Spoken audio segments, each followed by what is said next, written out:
reporting on the games you love by people who love to game. The MMO Reporter Network.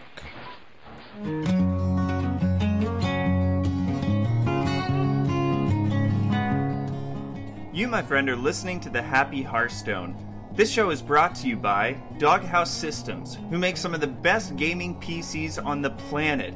If you want all the benefits of building your own computer but have no clue where to start, go ahead and let our friends take care of you. Check them out at doghousesystems.com and use the code MMOReporter for a free 128GB solid-state drive upgrade. And by Audible, the best audiobook program in existence. If you have any kind of commute or just wish you read more, I promise you this, Audible is the solution. Go to audibletrial.com/MMOReporter to download a free audiobook today. Hello, and welcome to episode 98 of the Happy Hearthstone podcast, the longest running Hearthstone podcast in the history of space and time and cards. I'm your host, Andrew Brown, and I am freezing. Steve, can you shut the door, man, please? Oh, yeah, sorry. Like, the Lich King is a jerk. He left it open. Sorry, it's a little bit of a draft. Oh, my gosh. Sorry about that. Oh, dude. Here, come hang out with the penguin by the fire. That guy is cold, man. I just can't take it. Oh, Steve, did you want to build a snowman? Did you want to build a snowman while you were out there? You know, I just let it go. It's not a big deal, man. It's good to have you back, man. It's good to be back. I am excited. I've been looking forward to this for like a month.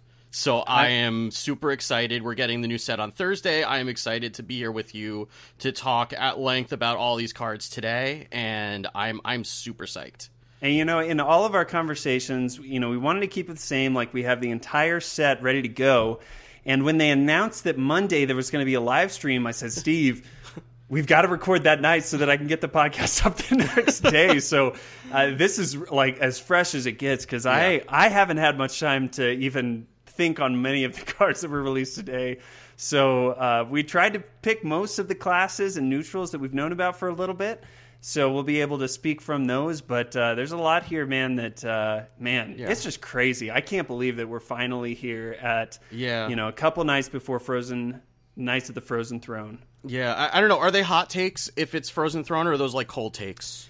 It's more like a lukewarm. They kind of like balance each other out, you know? Yeah, fair like enough. I don't know if that's even accurate, but... Steve, tell us why you're happy today, man, because we gotta get some cards. Yeah, I am happy for two reasons. So one is that I just celebrated my 15th anniversary with my wife over the weekend. Dude, congratulations. Well, thank you. Huge. Yeah, Maureen is amazing. She puts up with way too much from me.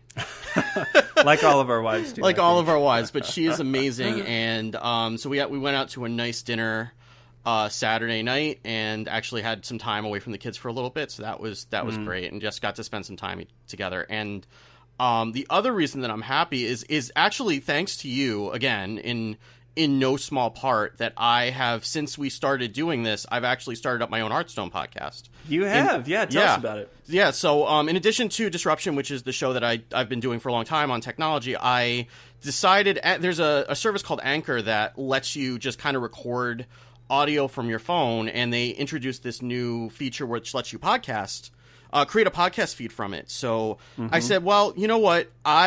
This is something that I can do without adding too much work. So I've started up a podcast called Off Curve, which is I actually record while I'm driving to or from work. Not too much unlike our friend Blister Guy's Walk to Work podcast, except I don't play games while I'm driving, because that would be both dangerous and illegal. Not a good idea.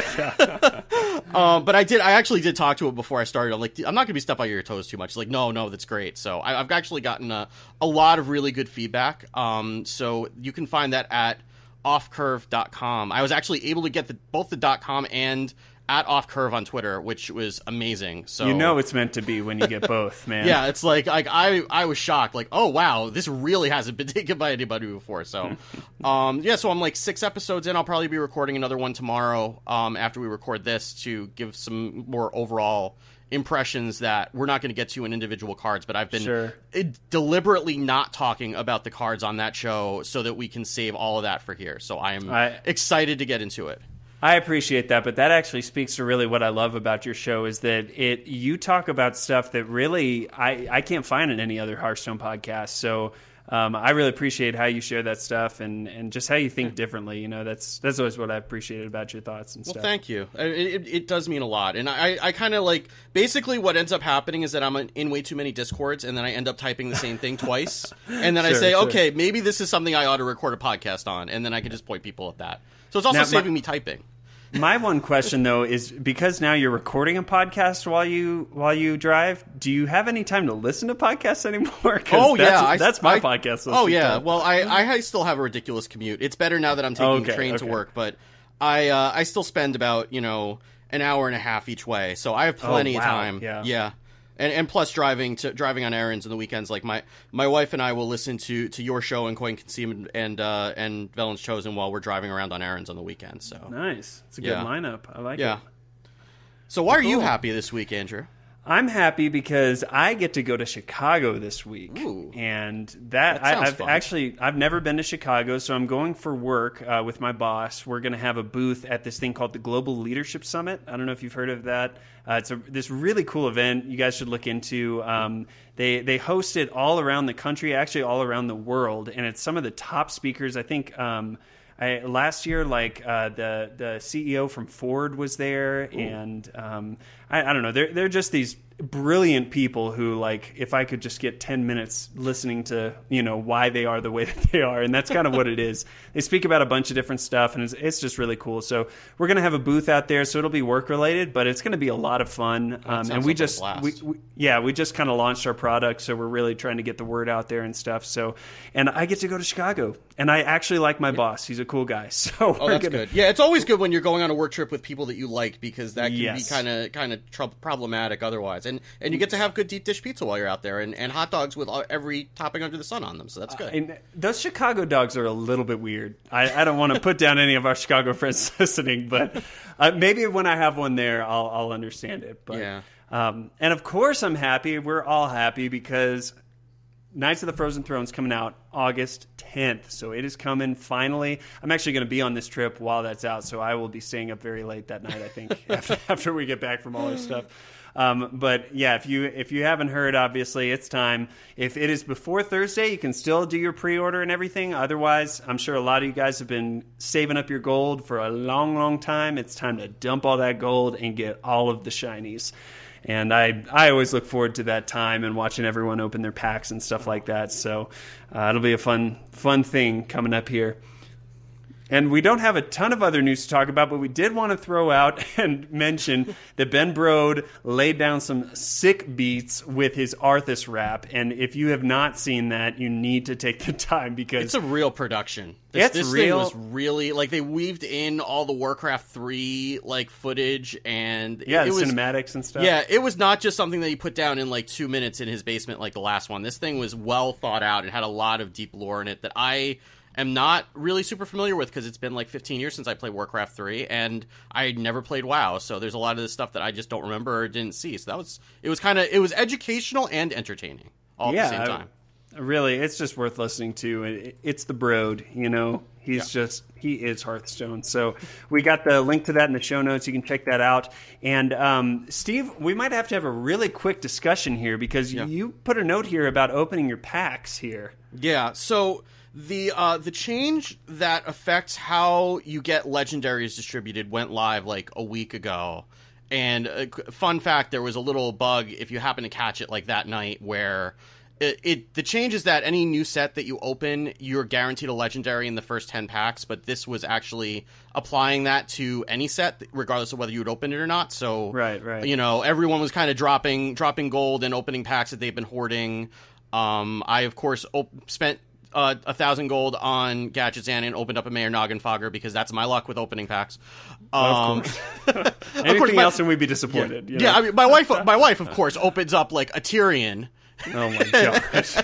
And I get Mayor Noggenfogger. But so the thing is that there's going to be single player content for the first time with this expansion.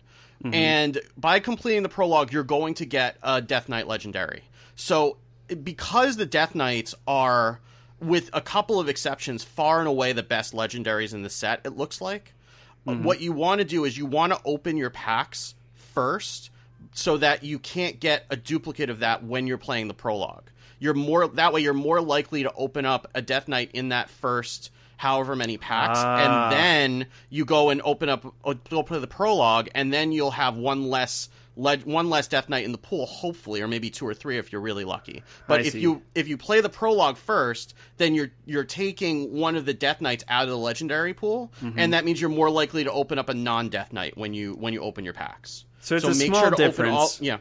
But it is a difference. I mean, it's a difference. I mean, is it going to guarantee anything? Probably not. But everything in this game is about improving your odds even a little bit, and that goes down. That goes down to even the pack opening strategy now. So, so just help yourself out a little bit and make sure to open your packs first before you play the prologue. That's a good call. And by the way, on the live stream, they mentioned, I hadn't heard this before, that they're going to release the prologue on the day of the release, and then the weeks following those, they're going to release the wings in accordance. So, so we'll kind of be rolling out sort of like the adventures were. I was a little sad to hear that, but I know that overall I'll be happy to have, content more spread out over time, because I would not be disciplined to wait. I would just breeze through all of it as fast as I could. And you know what? Everybody's going to be busy playing Arena and playing with the new stuff anyway. So it's probably better that they roll that stuff out slowly, because by the time that they release it, we'll be ready to play it. We're all going to jump into Arena, or we're going to be building up whatever the new shiny deck is, and we're probably not going to have a whole lot of time to spend with that. So yeah, that's true.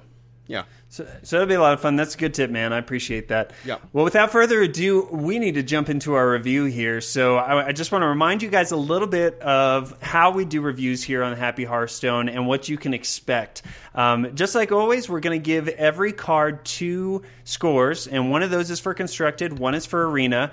And Steve and I don't give those scores because we arbitrarily like numbers or data. Actually, maybe you do, Steve. Well, speak for yourself, but yeah. Yeah. But I mean, especially with Hearthstone cards, it's hard to do that, because it's like, well, in a certain deck, this could be really good. In another one, it's not. Right now in the meta, maybe this is really relevant, but in 3 months, it might be completely irrelevant. So it's really hard to do that, but we're going to do our best to try and judge the card purely based off of itself. So you have to think about the other cards that are possible to be played with it, but we really want to judge kind of the power level of that card. And so some of that will spill over into, this one will never see competitive play because it's just a fun card, or this one is so strong, it doesn't matter what else is in the deck, you just throw this guy in there, So there's a little bit of arbitrariness. I hope that you guys don't take any of these too seriously. We just like to have fun and throw a number out there to kind of give you an idea for how to evaluate the card, and if it's one that you really want to go after in crafting or in packs or not. Do you have anything to add to that, Steve? Yeah, I mean, I just did actually a whole episode about crafting with the new expansion that hopefully you'll be able to put in a link in the show notes, and folks can go listen to that, because I don't want to repeat what I said there. But just if we're giving something a 5, that doesn't mean that you should go craft it day one, and if we're giving something a 1, that doesn't mean you should dust it if you open it. These are guesses from before the expansion starts.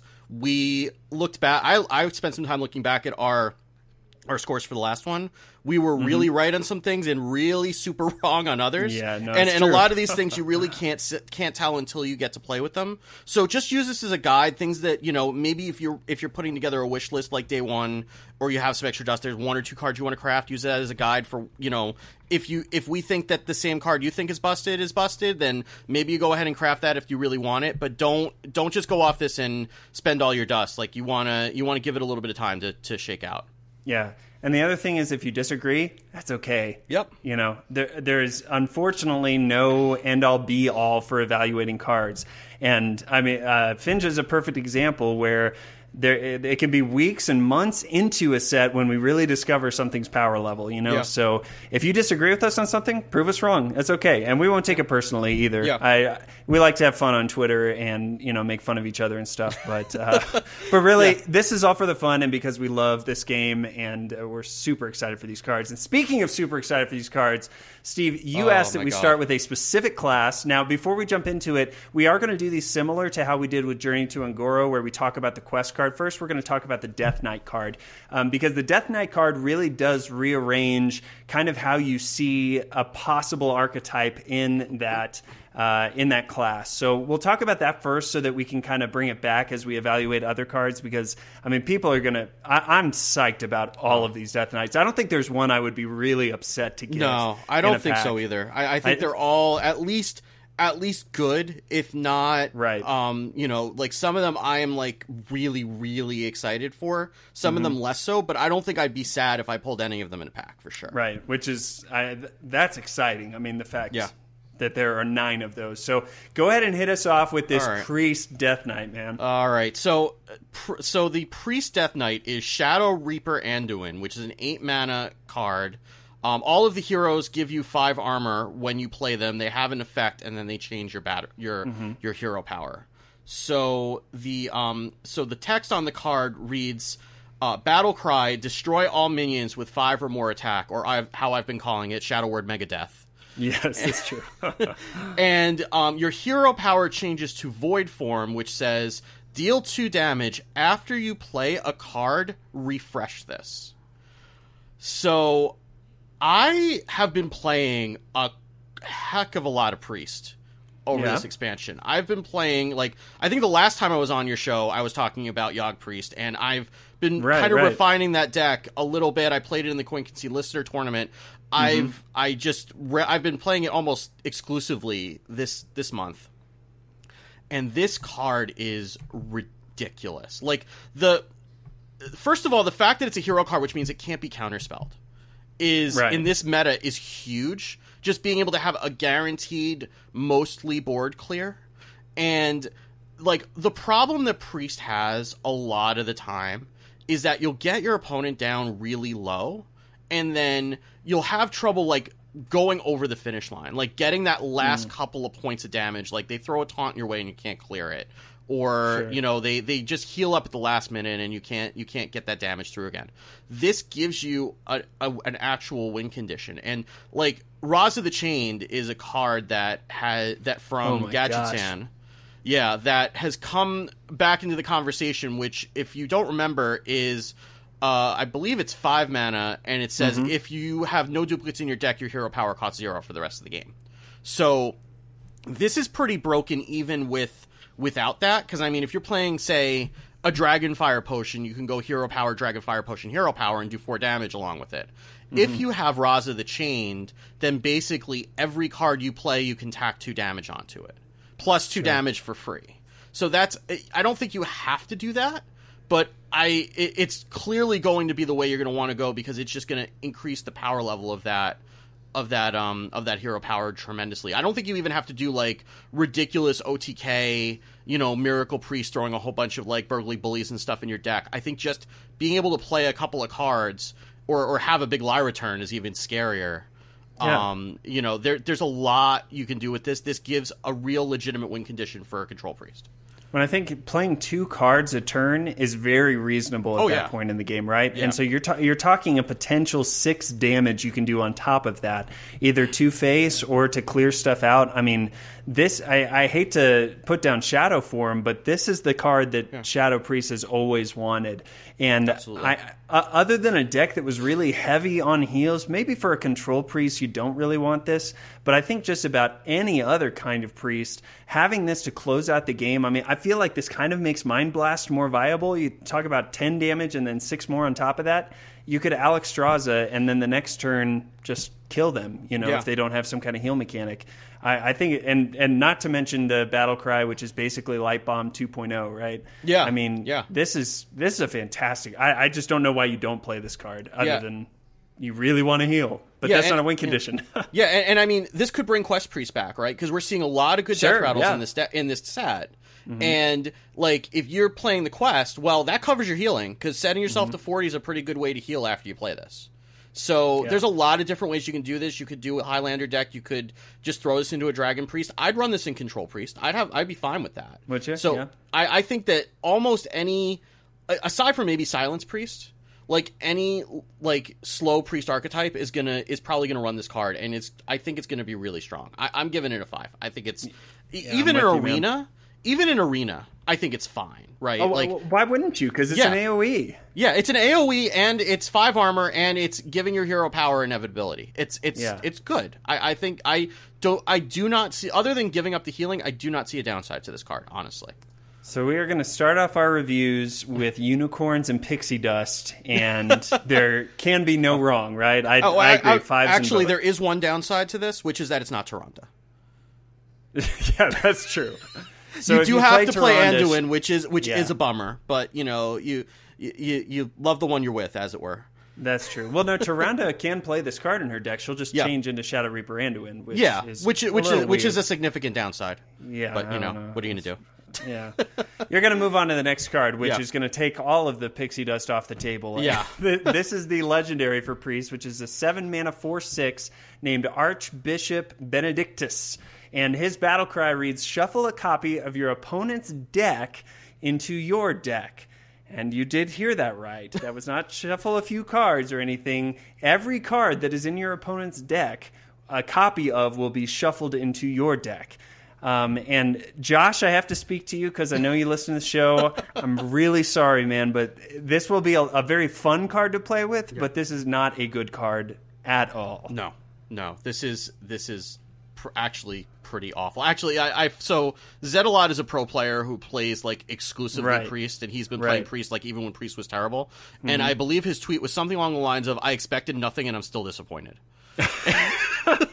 I mean, and it doesn't take much. I mean, like I said, if you want to have fun with this card, go for it. But the problem is, when you play it, it muddies your deck with a bunch of cards that you don't know if they're really going to work together or not, you know? Yeah. The only place that this card makes sense is in a milkshake deck, which is all about fun, you know? I steal your milkshake. I take your entire deck.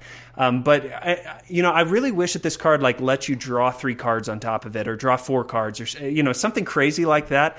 That would make a little more sense, because then he's at least refilling your hand. But as is, you're just going to draw 1 more card next turn, and it might be a 1-mana whirlwind, that doesn't help you at all. Yeah, I mean, we learned this lesson with Prince Malchezaar, because Prince Malchezaar, he takes 5 legendary minions, which are good, and he puts puts them into your deck. But the problem is that legendary minions that you didn't want to put into your deck are not often good. I mean, and a bunch of random stuff that you didn't build your deck around in Constructed is generally not helpful. Like if you're playing against, say, a warrior and you draw a shield slam, well, great.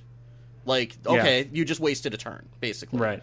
So it's when you put them in your hand, the difference between something like, say, Curious Glimmerroot and this is that Curious Glimmer, it's putting it in your hand immediately. Right. So you get to use it right away. It's not costing you a draw of a card from your deck. This is diluting your deck and potentially giving you a bunch of dead draws, and it's not doing anything right away. Like when you play a 7-mana 4/6, it's not going to affect the board at all. It's just going to put cards in your deck, and then you have to draw them. So it's not really going to help you immediately, and it could potentially hurt you long term. So it's a fun card. It's a card that you would play in casual because you got a legendary and you want to see your opponent's reactions, or you want to see the effect go off and you want to just play a bunch of weird stuff in Priest, and that's great, but I would never put this in a constructed deck. Well, and you could make the argument in the fatigue game, yes, this helps you tremendously, but you just don't know if that's where you're going to go, Yeah. And not having the right cards won't help you entirely. It'll just delay your life, basically. Yeah. And if anything, this set is driving you away from fatigue and more towards an inevitable win condition. Yeah, it does. Yeah. So, and even in Arena, the stats are bad, right? It's not even good stats for a 7-mana 4/6. And again, it doesn't do anything. So I'd probably choose it over Millhouse Manastorm and Nat Pagle. You know? Yeah, that's high praise. That's something. It's better than Millhouse Manastorm. I might actually take Millhouse Manastorm over this, because Millhouse Manastorm you can play given a decent a certain hand condition. You'd be more likely to play that. Yeah, but I'm going ones on both. Yeah, ones across the board. Okay. Yep. All right, tell us about this next really crazy card, though. Oh Steve. My god, this is actually another one of my favorite cards in the set. I'm ridiculously excited about this. So this is Obsidian Statue, which is a 9-mana 4/8 with Taunt and Lifesteal, and it says Death Rattle, destroy a random enemy minion. That's a lot. This is a lot. 9 mana is a lot. Don't get me wrong. It is an expensive minion, but you are getting your money's worth for that 9 mana. Because, so, what the problem that Priest has a lot of the time is that you run into certain minions that you just cannot deal with. Sure. So, the one that's like my nightmare as a Control Priest player right now is Primordial Drake. Because it's just a big 4/8 taunt that I cannot get rid of. It's a 4-attack minion with a big, as our friend Ridiculous Hat would say, with a big butt. And it's just hard to trade it off. It takes several turns of just banging your little guys into it. This both heals you and puts a taunt in the way. And once they deal with it, it's going to take something theirs off the board as well. And just to add on to that, you don't even need to play this card in your deck, because this is a card that's going to be offered to you very often from Free from Amber. I believe it's the only minion that Priest has that's more than 8 mana. I mean, that's you're going to be able to get it from Stonehill Defender, because it's a taunt. And so the only other taunt I believe is Tortollan. What's the 2/6? Tortollan Shellraiser. So you're going to get offered this a lot of time from that if you decide to play that as well. And there's a neutral that we'll get to later that says if you have any cards in your deck that say Taunt, Lifesteal, Divine Shield, or Wind Fury on them, put them on this minion as well. So there's a lot of different ways you can use this. It's a card that Primordial Drake sees play at 8 mana for a 4/8 taunt. Adding Lifesteal and the Death Rattle onto this, I'm gonna be getting some of these to put in Control Priest right away. I think it's gonna be a really, really strong addition to the deck. Yeah, and something I've been learning from some of the pro players who are tweeting and stuff is that cards that are really expensive need to have an immediate effect on the board in order to have guaranteed value. And this one does. I mean, simply with Taunt, it is a threat. Now, if your opponent has something like Siphon Soul, then, well, that's sad. But other than that, which is pretty much every other scenario, they're going to have to fight through this, which means that if they attack into it twice, you got 8 health from that lifesteal, and on top of that, you might destroy one of their minions that's left remaining. I think there's a lot to like about this card. Yeah. Honestly, man, I'd go 4 and 5. What are you thinking? I'm willing to go up as far as 5 with this. I think this is one of the strongest cards in the set. I mean, again, also you have Quest Priest. You have N'Zoth. Oh, right. There's like so many different decks that you could find a place for this. Again, not Silence Priest, but I think every other Priest archetype, even maybe not Dragon, because it's not a dragon. Sure. But like a Control or a Highlander or a Quest Priest, it fits into all those decks. So I feel like this is a 5. I'm really excited about this. I'll go with you on that. We're just bouncing back and forth, man. This next one's going to be all ones. No, I'm just playing. This is such a roller coaster. It's interesting, isn't it? Yeah. The rest of these will have some more interesting things to say, I guess. The next one is a spell called Embrace Darkness. It's 6 mana, and it reads, choose an enemy minion. At the start of your turn, gain control of it. Now, this is a card that got a lot of hate right off the bat, and we saw this play during the live stream with Ben Brode and Kibler. And did you get to watch that, by the way, Steve? Yeah, I saw like parts of it. I was trying to watch it on the train where my Wi-Fi was cutting in and out, so I did see him burn the Warlock Death Knight. But that was tragic. I did see them playing this, and it just seemed like it wasn't. I mean, it forced you to deal with the minion, but it just wasn't as impactful as you would like, generally. See, the thing that I really like about it is that there's not much you can do as the opposing player against it. Because as a priest player who would play this card, I would use it on a minion if it's like the only minion that they have on board, or if there's no way that they could kill it off because of what I have on the board, right? And I feel like there's something to that. The hard thing about this is when you gain control of it, it still can't attack, so it takes one more turn. So like I saw this, they used this against the Lich King, who gives you a card at the end of your turn. And so for something like that where you get an effect off it, it makes sense. It's just super, super pricey. I think that's the big problem with it. Yeah. It's a mind control that's delayed, that you don't really get to use that one turn, that your opponent can work. It's really hard for me to tell exactly where this one lands. Yeah, I mean, it's like I'm in Control Priest right now. I actually play a copy of Mind Control. Right. And the thing with Mind Control is that it's 10 mana develop and remove a minion all at once.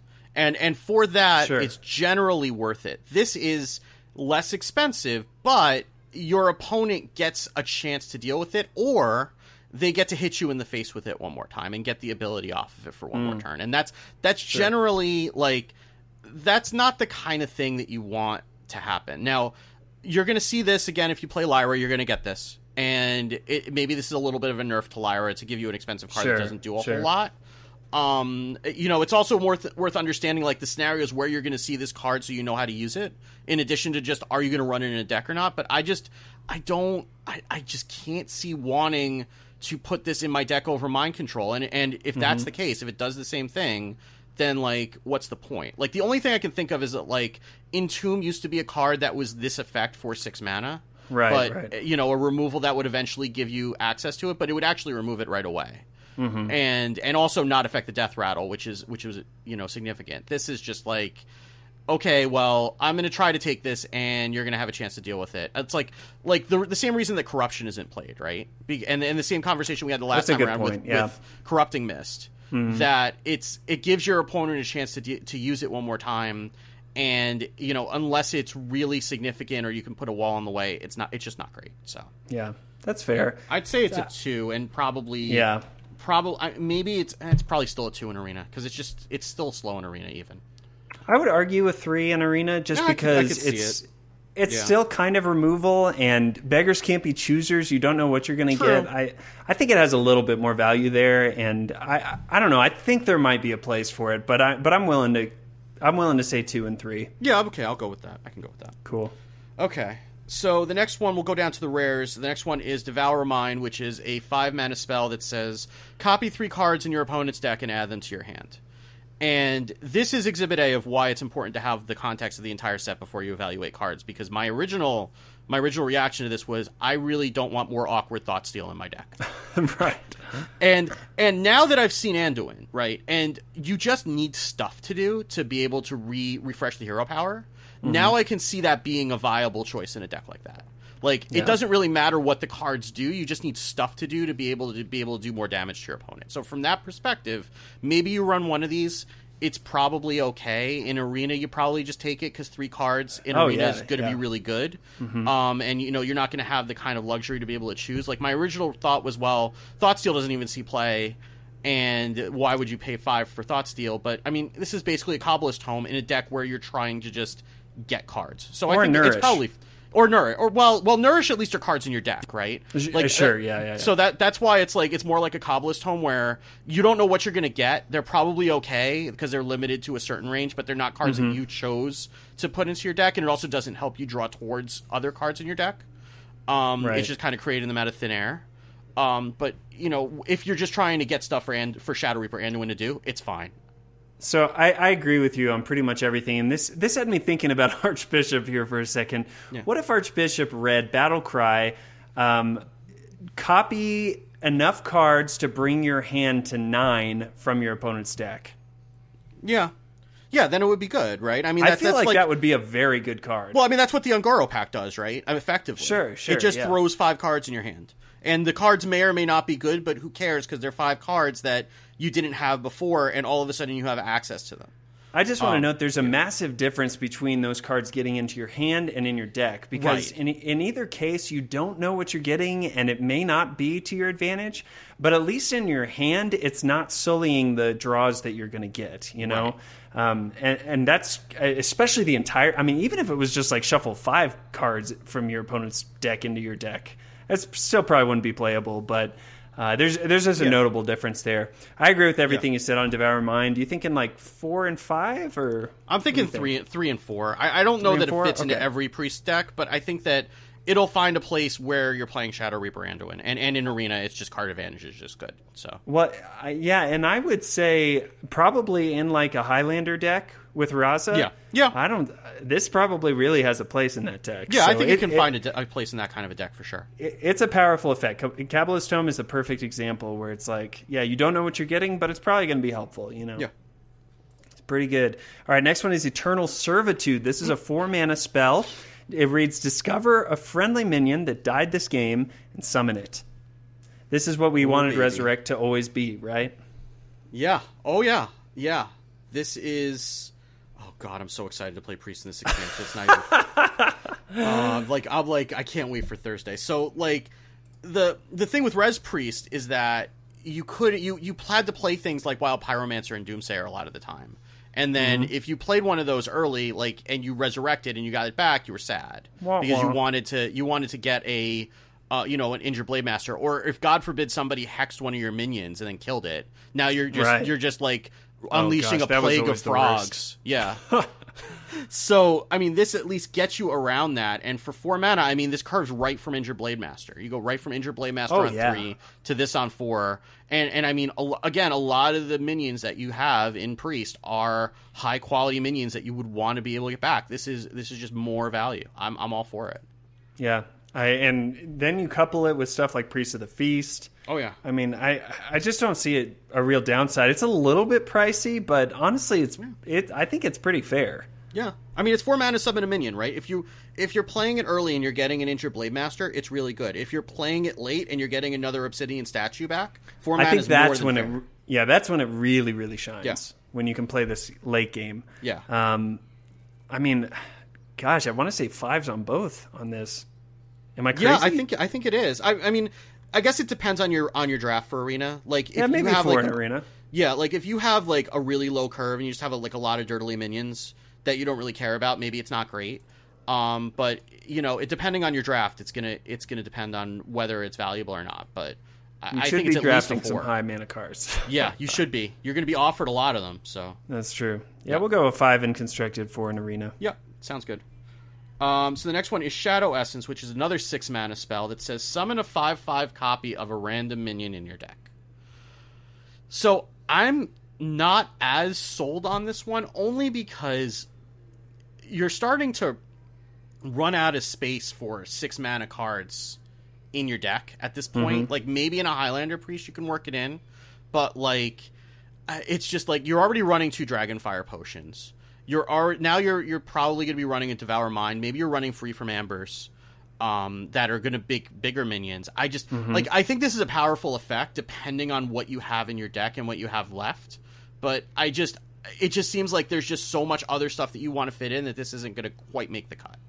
Yeah, my big thing is that I don't see a lot of instances where you're upset with what you get. I mean, if you get a 5/5 copy of a Northshire Cleric, that's pretty good. Yeah, it's fine. 5/5 copy, Acolyte of Pain, Obsidian Statue, Radiant Elemental. I mean, really, any of these minions that are in the, except for you, Archbishop, nobody likes you.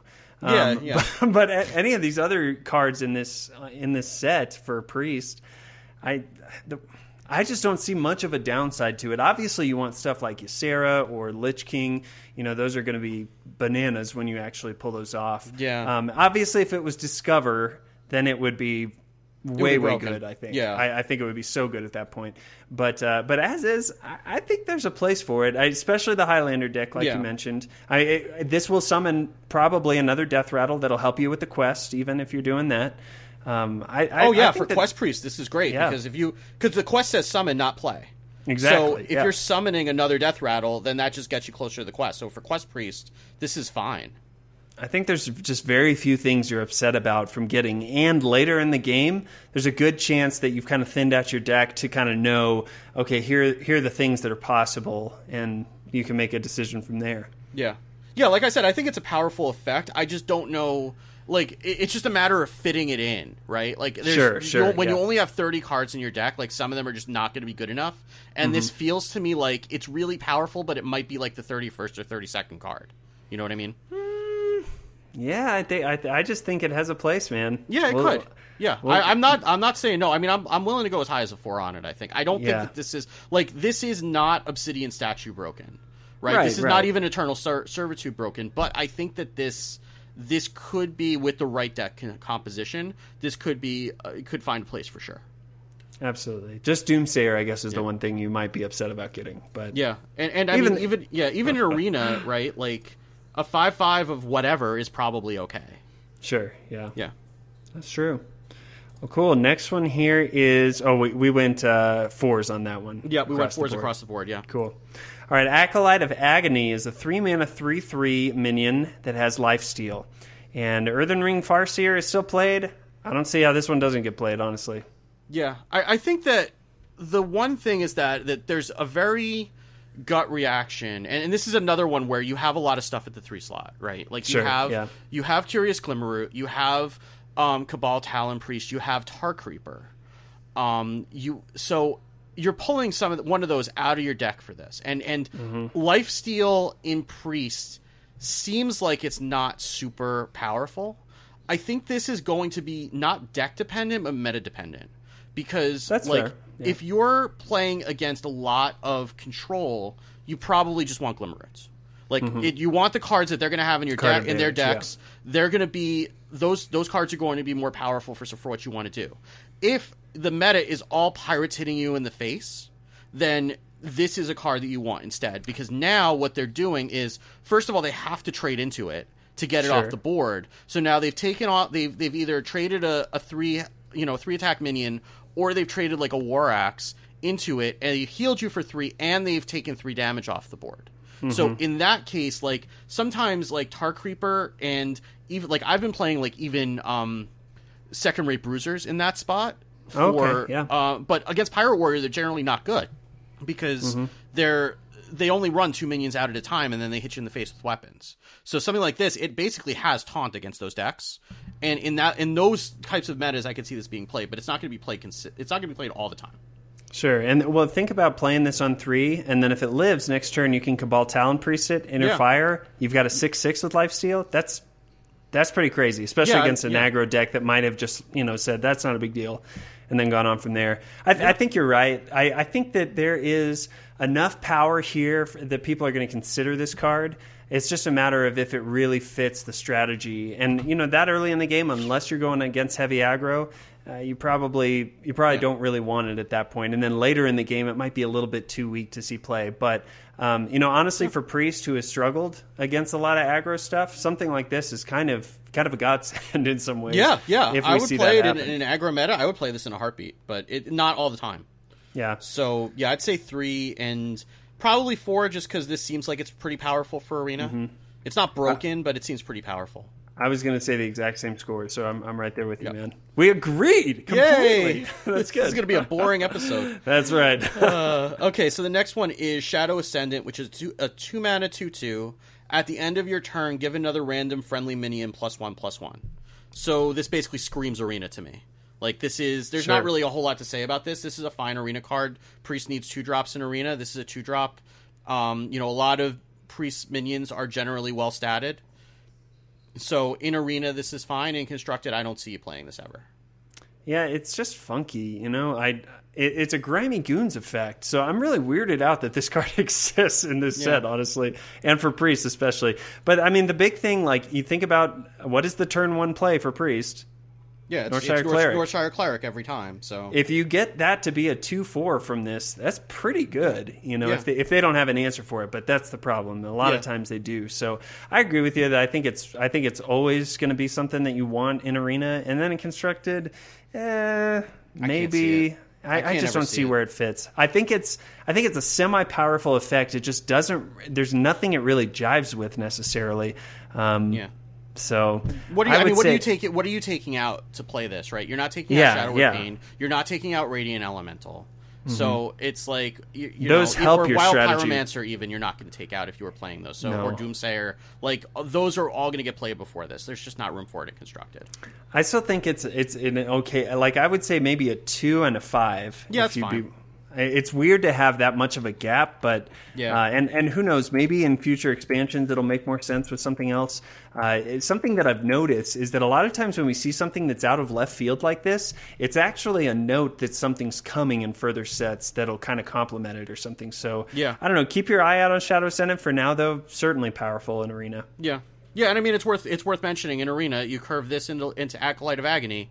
And that's, you got yourself a 4/4 lifesteal. So that's the next not turn. nothing. Absolutely. Well, our last card for Priest is Spirit Lash. We've seen this from the very beginning. 2-mana spell, lifesteal, and it reads deal 1 damage to all minions. This is Maelstrom Portal, just so you get a little bit of health back. And this is a great card against aggro decks, which, again, Priest needed kind of some early cards for. But if you're not seeing those cards, this is a kind of weak effect. Yeah, I mean, it's actually Whirlwind's probably the better comparison because it also affects your minions.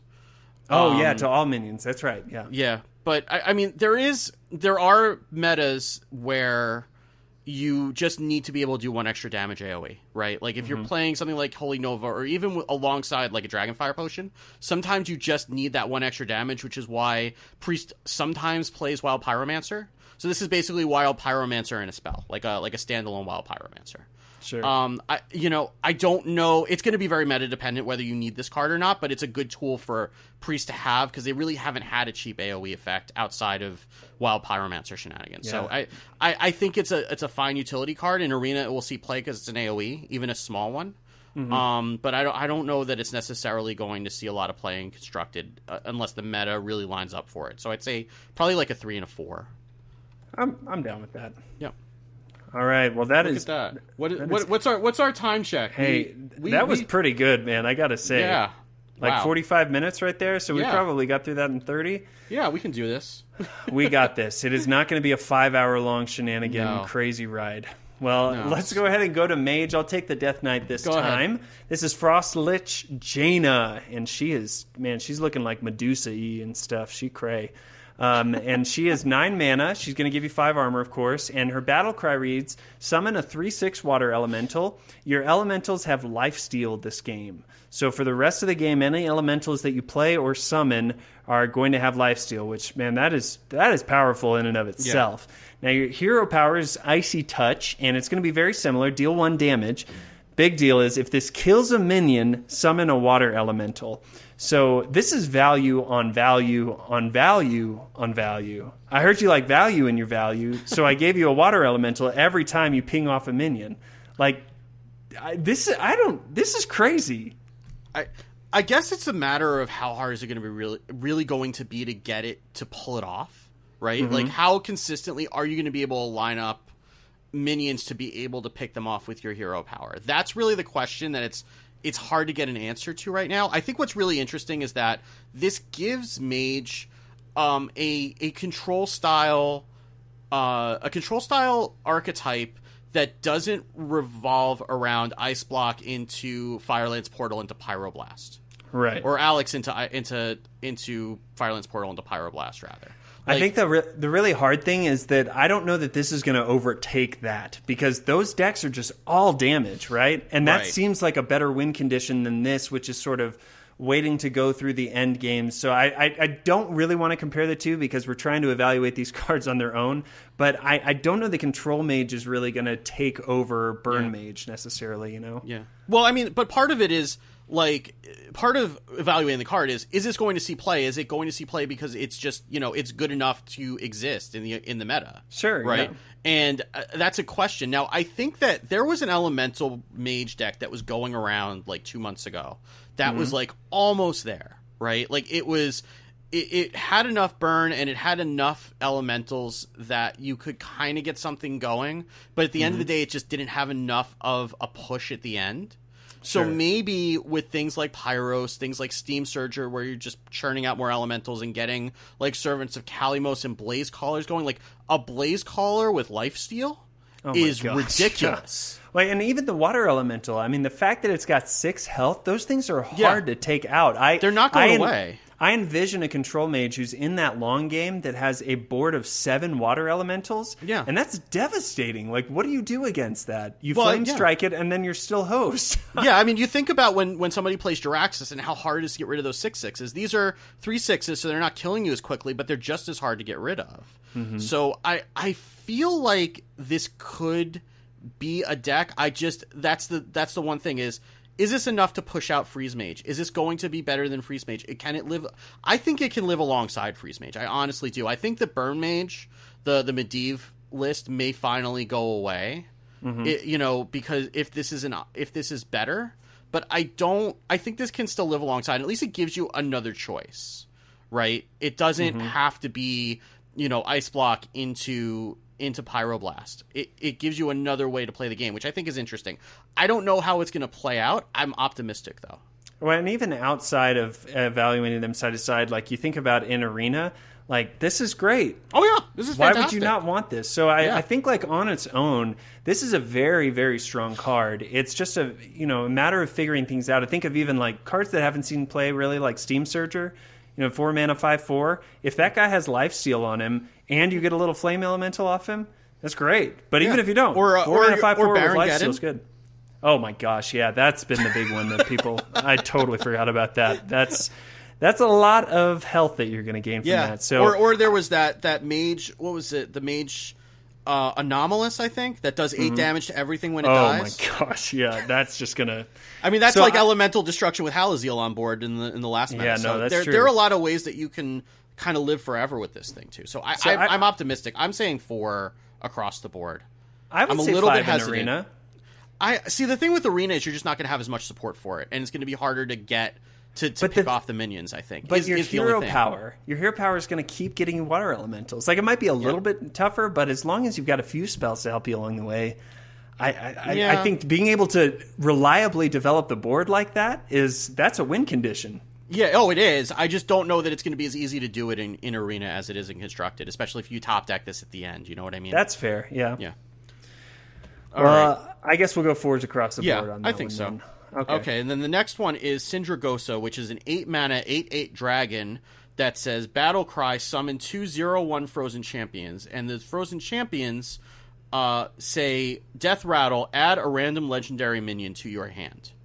And those are 1 mana, 0 attack, 1 health. Yes. Minions. Yeah. So weird. It's weird. It's completely like out of the realm of anything that Mage is doing. I think in conjunction with the Death Knight, this is pretty strong because you ping one of the 0/1s, you get a water elemental, you get a legendary. That's pretty good. The question is this going to be worth playing on its own? I think there's a possibility also. When even without the Death Knight, your hero power just becomes and it becomes for those turns a 2 mana draw a random legendary or put a random legendary in your hand. Yeah, and that's pretty powerful. Like for a controlling mage that we're talking about that wants to last really long. I mean, as long as you get something that's really gonna impact the board in some way, so not Nat Pagal, which you've got a really good chance of getting something good, at least one good thing, maybe 2. It's a reasonable chance. I don't want to overstate it because there are a lot of bad legendaries. I've mentioned Mayor Noggenfogger on this podcast at least twice already. Hey, he can save you sometimes. You don't know. I did end up having to play him on stream a couple weeks ago. And it's funny because our Ridiculous Hat comes in and he says, I just came into your stream and there's already a Noggenfogger. This is exactly what I expected from you. That's the way it should go. I mean, I guess the one thing that I've been thinking about with this card is that what we've seen in this expansion is that there is an appetite to try to maximize some of the discover effects. Mm-hmm. So this is the only class dragon right now in Standard that Mage has. Right. So there is a possibility that you could build a Dragon Mage archetype around this with Netherspite Historians trying to discover extra copies of Sindragosa. Is that good enough? I don't know. But I feel like even without Frostlich Jaina, but with it, I think that if you're going for a control-y value style deck, I think this could find a place. It just may not be quite worth it because the legendaries on average are going to be just that. They're going to be average. They are going to be extra minions. It's going to be card advantage, but it's not always going to be like Alexstrasza, right? Every once in a while, you're going to get one of the princes that we're going to talk about later. Let's live in happy fun time land for a second, though. Okay. If you've got Spirit Singer Umbra on board, oh my god, and you play Sindragosa, that's 2 legendaries right there, and I said we were in super happy fun mode, so we won't judge it based off that. I will not fun police you on this one. I appreciate that. I mean, what do you think? Where does the score land on this one? Is this a 4 I'm going to give it a 3. I don't know which way it's going to go. I feel like it's going to be underwhelming. But I do feel like it could see play in certain decks. I think on Arena it's a 4 just because of the card advantage you're going to get, Yeah. But I'll go with you. Yeah, I think it's fine in Arena. Yeah. Cool. Next card is Glacial Mysteries. It's an 8 mana spell, epic. Put one of each secret from your deck into the battlefield. And everyone had flashbacks to Christmas Tree Land back when Mysterious Yeah. Challenger was a thing. Yeah, this is a lump of coal, is what this is. This is You not. think it's a lump of coal? Oh, this is trash. This is complete come on, trash. man.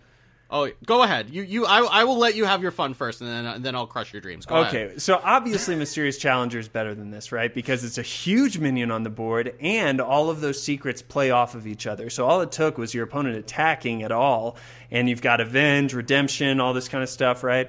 With Glacial Mysteries, the hard thing is that the secrets don't necessarily synergize as well, but they're also more expensive and more powerful as well. So what I'm thinking is you don't necessarily need for those secrets to play off of each other. Just this is an 8-mana bomb that if it pulls a mirror entity, a counter spell, an ice block, and an ice barrier, I feel like you're in a good place because of that. You know, whatever your opponent plays next or tries to spell next, they're kind of hosed, or at least you're going to copy that. So it's kind of a weird deck to think about. I think Secret Mage wouldn't be too upset running one of these, though, in their deck. Okay, so if you're playing an 8-mana spell, that means that you've drawn 12 cards by the time that you get to play this, right? So you've drawn like 40% of your deck.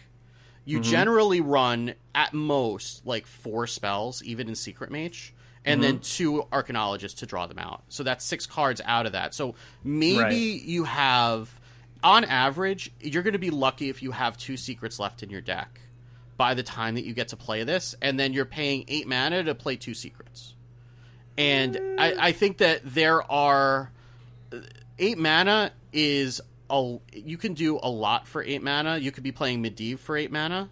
You could be playing a Pyroblast that came off a Primordial Glyph for 8 mana. I think that for the amount of value you're going to get out of it, you pretty much never want to play this. My feeling is, honestly, this card feels to me like a nerf for Primordial Glyph more than anything else. Real straight up. Like, this is a card that you get in Primordial Glyph that you get offered to you to make it not as good so that it limits your options because you're going to see this offered.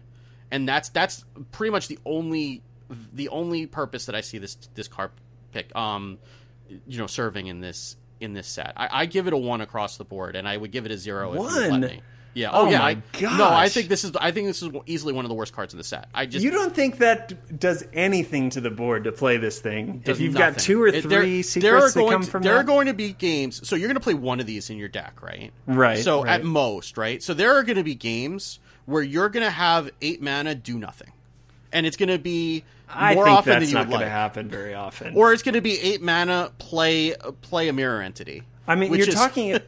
I do hear what you're saying, that you've drawn 12 of your cards, but I mean, for Mysterious Challenger to go off 2 turns before that, it was pretty reliable for the most part, that you get most of them. But you were also running like 10 secrets in Secret Paladin, and you were getting a 6/6, and the secrets all synergized with each other, and it was pulling 5 cards out of your deck on average. This is going to, at most, pull out maybe 2 on average. Well, if and you play this, and you're not getting a body with it. That's the difference between this and Secret and Mysterious Challenger. That's why I think, though, you have to play Mirror Entity in that deck, because it's the only way that it makes sense. Because if they play something, I mean, think about playing this, and then the priest on the next turn plays Obsidian Statue.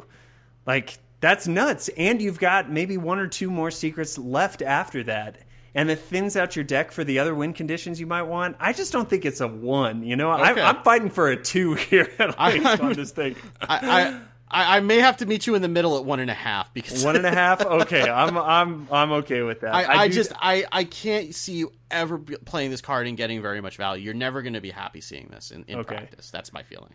And in Arena, I agree with you. It's probably It's no, not you something you never take. There was one Arena run once where my wife was helping me draft, and she insisted that I take Anything Can Happen with my first pick.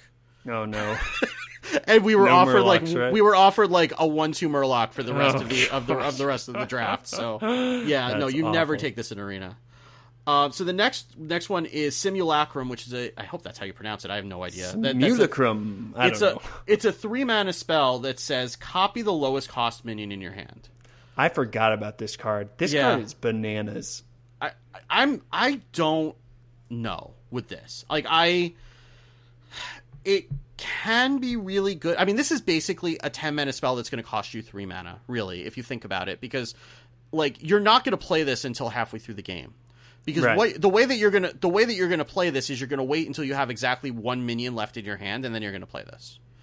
And it's going to have to be like the right minion. It's basically like a controlled shifter Xeris, if you think about it that way. Or you just have a few really high costed cards. 'Cause Yeah, fine. You don't want to play this while you have Arcanologist or Mana Worm in your hand, and there's a risk that you are taking because you could draw one of those cards every single turn. But in a control mage, you want to play a lot of the big minions. You think about Sindragosa being all that's in your hand. That's pretty good. Or obviously Archmage Ananitas is kind of the big winner on this one. I mean, getting a second copy of that is crazy. Yeah. I think there's value it's just there. high value. Yeah. I just don't know if it's ever gonna like. I don't know if there's enough value for you to put a copy in your deck, or this would be a card that you would only play off of a glyph. You know what I mean? Sure, yeah. I mean, obviously getting it for 1 mana is crazy. I think this is sort of like Echo of Medivh, except for because it's in your hand, you have a little bit more control, but it's also sneaky with the lowest cost. You're a little bit hindered by it. I think there's potential here. Yeah. And certainly getting a copy of something in your hand is a very powerful effect because it's something that you want. Even if you're not happy if you get an Arcanologist off of this, but there's worse things that you could get. A Wisp or, I don't know, some random effect or something like that. At least it's controllable and you know what you're going to get every time. Yeah. Do we know if it's the current cost or this cost that's written on the card? I don't know if we ever got clarification on that, because if it's the current cost, then Arcane Giants, Arcane Giants immediately comes to mind. Yeah. And especially like a quest mage where that's basically what you're doing is just throwing down a whole bunch of giants, and then that flavor of it, that could be used there for sure. Well, or Sorcerer's Apprentice. I mean, that's the win condition for that game too. Yeah, that's so I think there's a few different places where this makes sense. So Yeah. I would go 4, honestly. I feel like it's a 3 just because I feel like it's going to be very specific, and I just don't know if it's going to actually see play or not, or if it's just going to be a glyph card. But it's about the power of it, man. Yeah. It's the copy. Okay, I'll tell you what. If you go down to a 1 with me on Glacial Mysteries, I will go up to a 4 with you on this one. Oh my gosh, you're killing me. Okay, fine. This is like Happy Hearthstone Pawn Stars edition is what this is. We're playing poker while we've got our chips in our corner and stuff. In Arena, I think it's still pretty powerful, though. I feel like you're gonna the average minion's gonna be a lot lower value in Arena, though. I think you're gonna have a harder time timing it. I would go for a 3 for Arena. Okay, we'll go with that. Next one here is Doomed Apprentice. This is Sorcerer's Apprentice Mystical Cousin. It's a 3-mana 3/2 minion, and it reads your opponent's spells cost 1 more. So it's a tech card.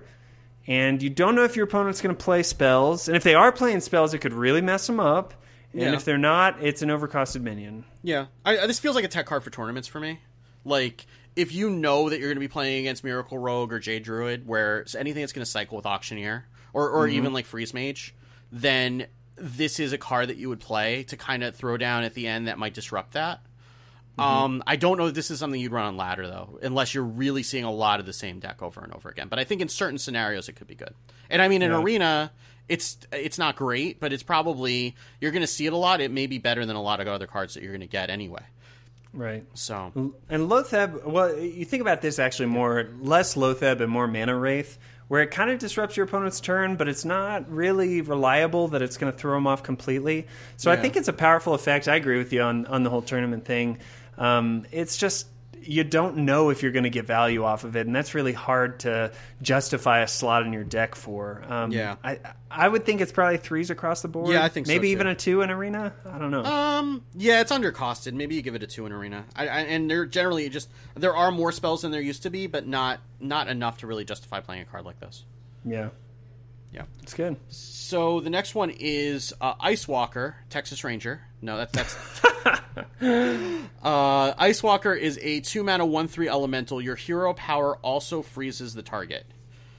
So it's interesting. A 2-mana 1/3 without a lot of other freezing support is not super great. I mean, there's Cryomancer and there's the new Cold Wraith card, which we'll talk about in a second, but there's not like in Shaman, there isn't a lot of support for it. Ice Lance is gone. Shatter is a card, but I mean, if you're playing this in Shatter, you have other problems. It is an elemental. Which is Something. relevant.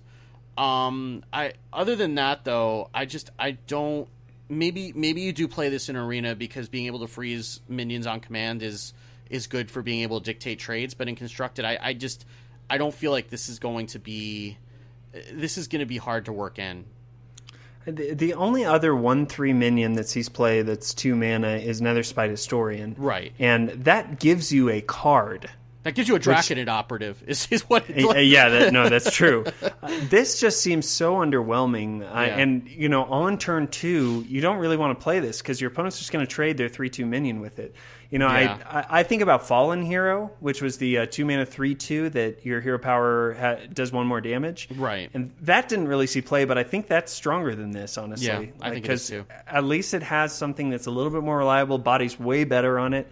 The elemental thing is the only thing that might save this, but even in that package with the Death Knight, this healing me for 1, I mean, whatever. And my hero power already does so much already at that point. So, yeah. I mean, honestly, I'm thinking a 1 on this in both. Yeah, I feel like it's got some use. Maybe it's a 2. I mean, it's still got a decent health. It'll probably be okay in Arena if you take it over some other things. Mm-hmm. But yeah, you're not going to be happy about it. And just. It's a minor note, but if you do get this in other classes that have targeted hero powers, like I'm thinking about Priest specifically, this is still going to happen. The same way that when Fallen Hero, when you got Fallen Hero and Warlock, and it ended up doing an extra damage to you. So did it? I believe it did. Yeah. That's crazy. I missed that somehow. Yeah, I'm pretty sure that was how that worked. So just be careful with this if you do get it off a Cabal Courier or something like that. I think we're going 1s. Yeah. I just don't see it, unfortunately. Yeah. All right, fine. I tell you what, if you go up to 5 with me on Simulacrum, we'll go down to 1s on Ice Walker. How about that? No, we're not. That's not happening. That's not the way it works, Andrew. That's not how any of this works. Okay, next one here. Is this me or you? Oh, it's you. Starting to lose it. All right, Ghastly Conjurer. This is a 4 mana 2/6 battle cry. Add a mirror image spell to your hand. So mirror image is that 1 mana summon 2/0/2s with taunt. It's kind of a funky card. It doesn't really seem like it has that much effect. The one thing that I wasn't hearing in a lot of the reviews that I listened to on podcasts was how at least this is guaranteed you know what you're getting. I feel like there's value in that, the body's a bit underwhelming. I mean, you think about this compared to Sinjin Shieldmaster, this with taunt would be much better, I feel like. As a 2/6, it's not going to do that much on there, but for Quest Mage, obviously it gives you a spell outside of that. And I feel like there's just value to generating 1 mana spells that you might be able to combo with a bunch of other stuff. Yeah, I mean, if you have a deck that runs Antonitis, or you have a deck like Quest Mage, this might have a place in it. Like having or Flamewaker in Wild. Yeah. Oh yeah, or Flamewaker for sure. Though that's even a little bit too slow for Tempo Mage. I feel like that's fair. Yeah. You probably play Steam Surger before you'd play this in a Tempo Mage in Wild. I would think. Elemental Tempo Mage. Maybe, but that's now that you have the hero power, maybe. But it's I don't think you'd ever play that in Tempo Mage, the Death Knight. But in any event, this is something like you're getting a guaranteed spell that's going to advance the quest, and it's a spell that's going to help your survivability a little bit. Mm-hmm. So as opposed to getting a Shatter that you're not going to be able to play. So from that perspective, it might be useful, but it's going to be in a very specific deck that wants it. I think in Arena, I mean, a 2/6 is going to have decent survivability, giving you 2 more taunts to stall. Sometimes has some value. I mean, Arcanosmith is a card that gets played in Arena. That's a 3/2 for 4 that generates a 0/5 on the board alongside it. Right. So this isn't that far off for that. This is really a 5-drop at that point. But even a 5-drop 2/6 and 2/0/2s is fine. It's not really exciting. I'd say it's probably a 2 in Constructed and maybe a 3 in Arena. That sounds good to me. Yep. Good on that. So the next one is Breath of Sindragosa, which is a 1 mana spell that says deal 2 damage to a random enemy minion and freeze it. So it occurs to me that there are probably listeners to your show that have not been playing since Flame Cannon was a thing.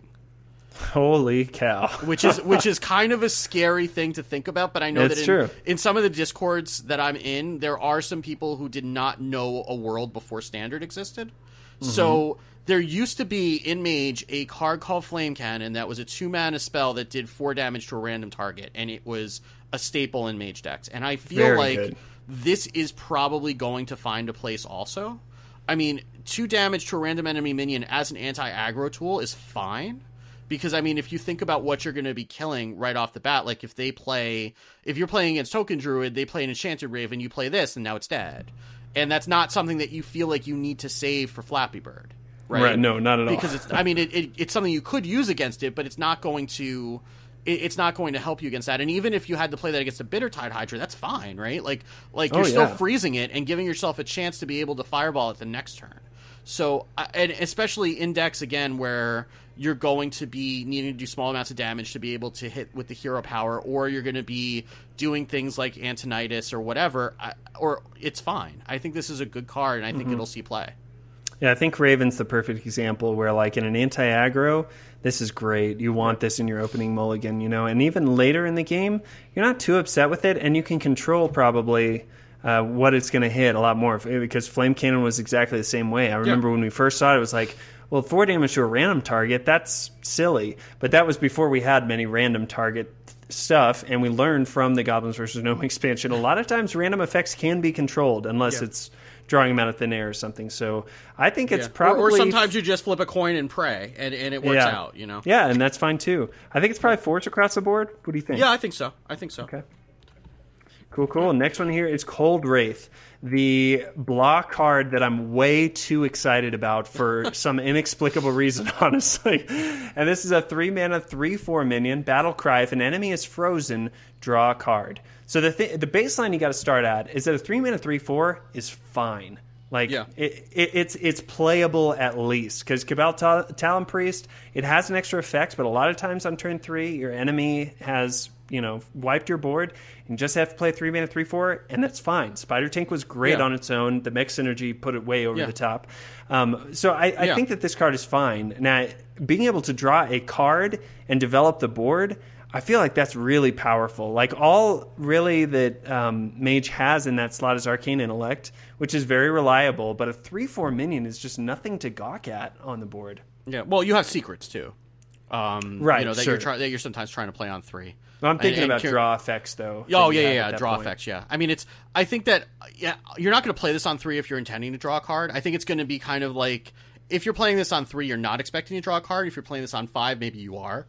Because it's just, unless you're running Freezing Potion, it's going to be really hard to be able to pull that off where you're actually freezing something on turn 3. Yeah. But it's basically like, if you're playing it on curve, it's a fine minion, it's a Spider Tank, which is fine. And if you're playing it later, then maybe you have an opportunity to draw a card. Is this good enough to see play in Constructed? I doubt it, but in Arena, I think this is a fine pick. I don't know. I think that we could see some kind of weird, different freeze mage that's more about stopping the opponent from doing anything rather than waiting until Alex draws and burning you down. I think that this could see play alongside... dang it, I forgot that 4-mana 2/4 from... the Whispers of the Old God. Frostwaker, whatever the hell. I forget what it's called, too. Yeah. I forget what the Flame Waker that freezes things. Yeah, I know. Yeah, every time you cast a spell, it'll freeze an enemy minion, and I think there might be something to that. We can't remember the names of these cards because they haven't been playable, but there's the 5-mana 5/5 Cryomancer that gets +2/+2. I think that's great tempo if you can freeze an enemy reliably, and I think with Breath there is of Glacial Sindragosa, Shard too, and Glacial Shard. There are things you can do. I feel like it's going to be difficult to pull that off consistently enough for it to warrant a spot in Constructed, just when there are so many other better cards that are more consistent. Yeah. But in Arena, like a 3-mana 3/4 is fine. You play Spider Tank, you play Cabal Talon Priest, you play a whole range of minions that have 3-mana 3/4s that are completely fine. And if you happen to be able to get the effect off, then even better. I think that this card is kind of the definition of the 3 score, honestly, in my opinion. I think so. It's like, it's fine. Yeah, it's fine. It could be really good, but... We've probably spent too long talking about it. I don't. I really legitimately am so excited about this deck, and I really don't understand why, honestly. But I saw this card and went crazy, so we'll see if it's actually a thing or not. But I'll definitely be trying it out. Listen, we all have our Tortolan Primalists, so I am not one to deny you, falling in love with the card that you probably shouldn't fall in love with. So no doubt. Yeah. All right, well, the last card here. Take us home with me. All right, so the last one is Frozen Clone, not Frozen Cone, which is delicious. Frozen Clone, which is a 3-mana secret, which says after your opponent plays a minion, add 2 copies of it to your hand. So my feeling is that a lot of the secret packages have cut Mirror Entity down to 1 at most. Maybe you run 1 Mirror Entity in one of these, but because the problem is that a lot of times you end up getting a Firefly. Or worse, you end up getting a Flame Elemental, or there's just like a lot of little, inconspicuous minions that you don't really care about giving to your opponent that are getting triggered into this, or worse, Doomsayers. And I mean, a Doomsayer wouldn't be terrible with this, but like a Flame Elemental would be pretty bad. Yeah. So I feel like maybe you put this in a secret package just to mix things up, but I'm not super excited about this. I think Mirror Entity is just better because you automatically get it on the board. I mean, even that, you don't know if you're going to get something great. But I think in your best case scenario, you still have to play that minion afterwards, and they've got the initiative with their minions. So if you're trying to trade or something, Mirror Entity is always going to be better.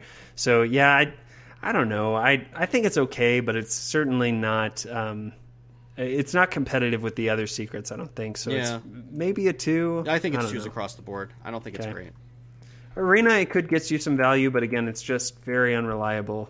Yeah. Okay. All right, 2 classes down. Hey, welcome back to this episode of the Happy Hearthstone, because I know that you've been out and about and you stopped somewhere, but we're still going over here. So, So congratulations on completing your shopping trip and welcome back. Hey, that's a good thing, right? I mean, you got to accomplish things a little at a time. We've got Hunter next on this list. So why don't you tell us about the card we've been looking at for way too long? Yeah, so the card that started all of this was Deathstalker Rexar, which is 6 mana, and it says deal 2 damage to all enemy minions. And the hero power is Build a Beast, craft as custom Zombeast. So you get offered 2 sets of 3 minions that cost 5 or less. The first one has text, and the second one has either a keyword or vanilla, and then you merge the stats, you merge the text, you end up with a Zombeast. I want this to work because I want Control Hunter to be a thing, and it seems like they're adding a decent amount of support for Control Hunter, but I don't know if it's going to be good enough. I feel like it's worth trying, but again, we tried my wife and I tried Dinomancy Hunter way too much, and the problem is that at the end of the day you just start running out of steam. Now this is less likely to do that because at least you're generating a minion every turn, but I wonder if you can really generate enough advantage to be able to make this worth it in the end. I mean, I wouldn't be sad if I pulled it, but I just, compared to what the other Death Knights that we've seen, it starts to feel a little bit underwhelming. But maybe it's just because we've seen it for too long.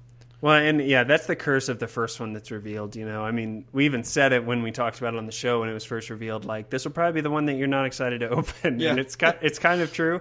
But I think the thing that can't be understated is deal 2 damage to all enemy minions. Like, you just don't have that in Hunter, So even just having that effect is pretty powerful on its own. The hard thing is that you're taking away what has always been a win condition for Hunter, which is the hero power, to get unlimited value. And that unlimited value, I think it's probably pretty powerful, I mean, you think about, it's kind of a warlock power that just apparates a card that you get to control what it's going to be. You can tailor it to what you need on the board and stuff like that.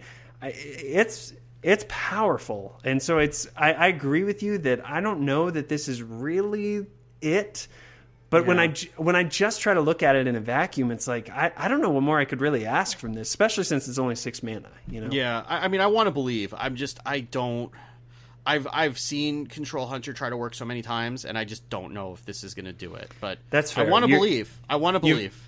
You've been let down so many times that it's hard to really go to the dance one more time with them, right? I mean, I'll give it a 3, and I'll probably give it a 4 in Arena. I feel like, This is the one that I wouldn't be surprised if it doesn't see play in Constructed. Let's put it that way. Like that. This is the one that I would be least surprised if it never shows up. See, I don't know how you say this isn't a 5 in Arena, though. Okay, no, that's fair. That's fair. It's an AoE, and it's generating card advantage. No, that's fair. I mean, yeah, that's fair. I feel like it's an auto pick there. Yeah. The 3 I disagree with, but I'll give it to you since you were so nice about my Arena ask. So we'll go on to the legendary minion, Professor Putricide, 4 mana, 5/4. After you play a secret, put a random hunter secret into the battlefield. So obviously the dream here is you play Cloaked Huntress on turn 3, and then turn 4 you play Putricide and puke all of your secrets onto the board, and you have a Christmas tree with 12 secrets, or I don't know how many there actually are. How reliable is that, though, Steve? Is that going to happen every time? I maybe with some of the other things that they're introducing in the set, I think it's possible. I mean, I don't think it's going to happen quite that way, but I think it's reasonable for you to be able to get him down, and there's a possibility he's going to live through the next turn. I mean, at the very least, is going to be a lightning rod, right? Mm-hmm. Where it has to be removed. Absolutely.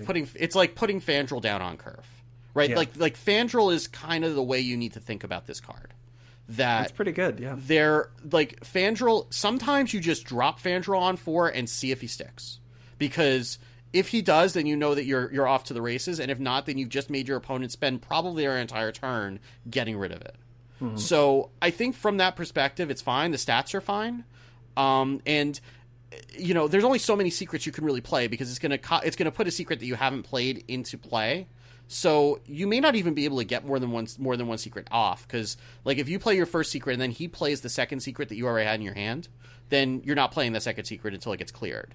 Right. But even then, like even if you're just getting like one secret for free, it's fine in a deck that wants to be oriented around secrets and runs things like Cloaked Huntress and Secret Keeper and stuff like that. So I think he's fine. You mean a deck like Secret Hunter? Maybe that would be nice. And it's worth saying that Eaglehorn Bow with this is just ridiculous. I mean, it's good.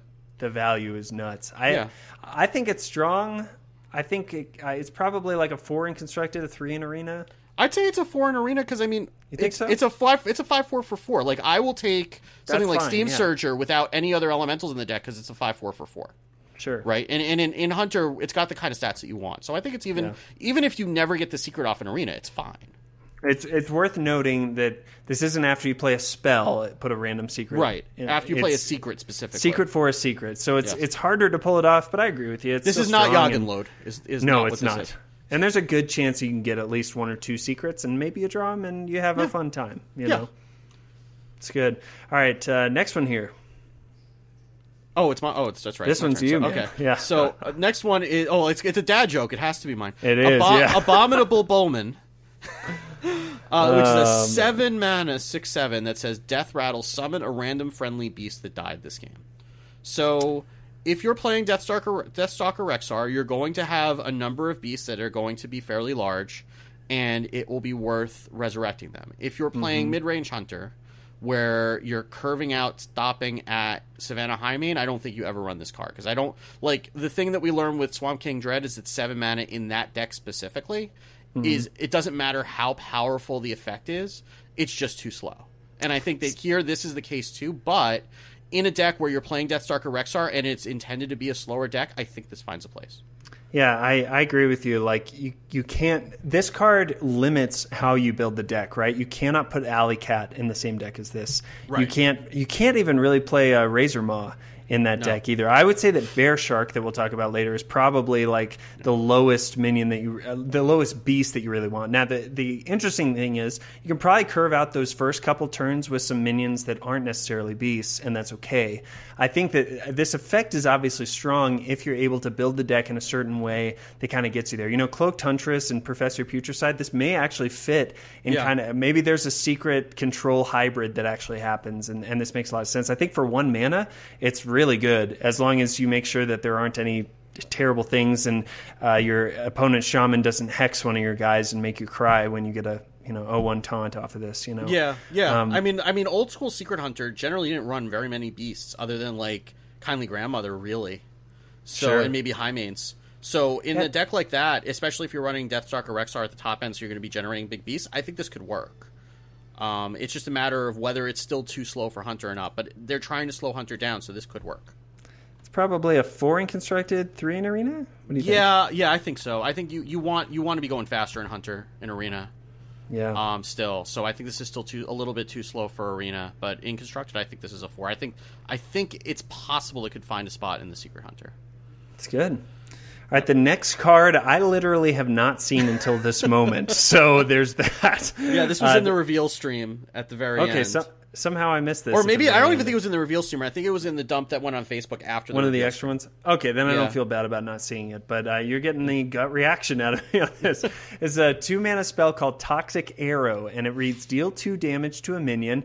If it survives, give it poisonous. So this is a really interesting, it's a 2-pronged card. So you can use this as removal, 2 mana, 2 damage. That's not great, but you can also use it as a huge removal if you have a minion that has 3 or more health on board. It seems interesting, and I think, I don't know, at first glance, I kind of like it, honestly. Yeah, I'm really intrigued by it. I haven't had enough time to digest it, but it feels like, again, in a slower Control Hunter type build. This is not going in mid-range Hunter. You're never playing this in mid-range Hunter. Yeah. Because this doesn't go face. But in a more controlling Hunter, that, you can either remove a small minion, or you can use one of your minions to trade into a big minion. I'm not sure, but I feel like this could be a pretty strong tool if there's room for it. The flexibility just can't be understated, Yeah. And either way, you're able to remove stuff. Early in the game, it might just be that your opponent played a 3-2 that you just don't have an answer for and you need it gone. But late in the game, you play this on your Abominable Bowman and you can kill off their Deathwing and make them cry, and you get a friendly beast later. I think you play at least one of these in some kind of slower Hunter deck as long as that deck's viable. Yeah, I think so. And I think this is removal in arena, so you'll play it in arena for sure. Yes. Yes, I think I agree with you on that. Yeah. It's the dealing 2 damage to the minion that it's it has to have 3 health or more. Yeah. And it's limiting, obviously, but that's probably not asking too much in arena. Right. In arena, I don't think it's asking too much. In a mid-range Hunter, where a lot of your minions will die if you do that, then it is a little bit harder to use. But in a Control Hunter or in let's say that you got a Secret Keeper down that you happen to play 1 secret, right? That's a 2/3 now, and now you play this on it, and then you go kill something. So did we go 4s on this? I feel like this is a really strong card. I want to say 4s for this across. We're so confused about this card. I know.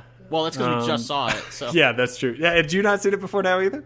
No, I saw it this afternoon, but we just haven't had much time. Yeah, it's been hard to kind of process what it means. So, it's cool. I like cards like this that make you think and aren't really very obvious how good or bad they are. It'll be interesting to see.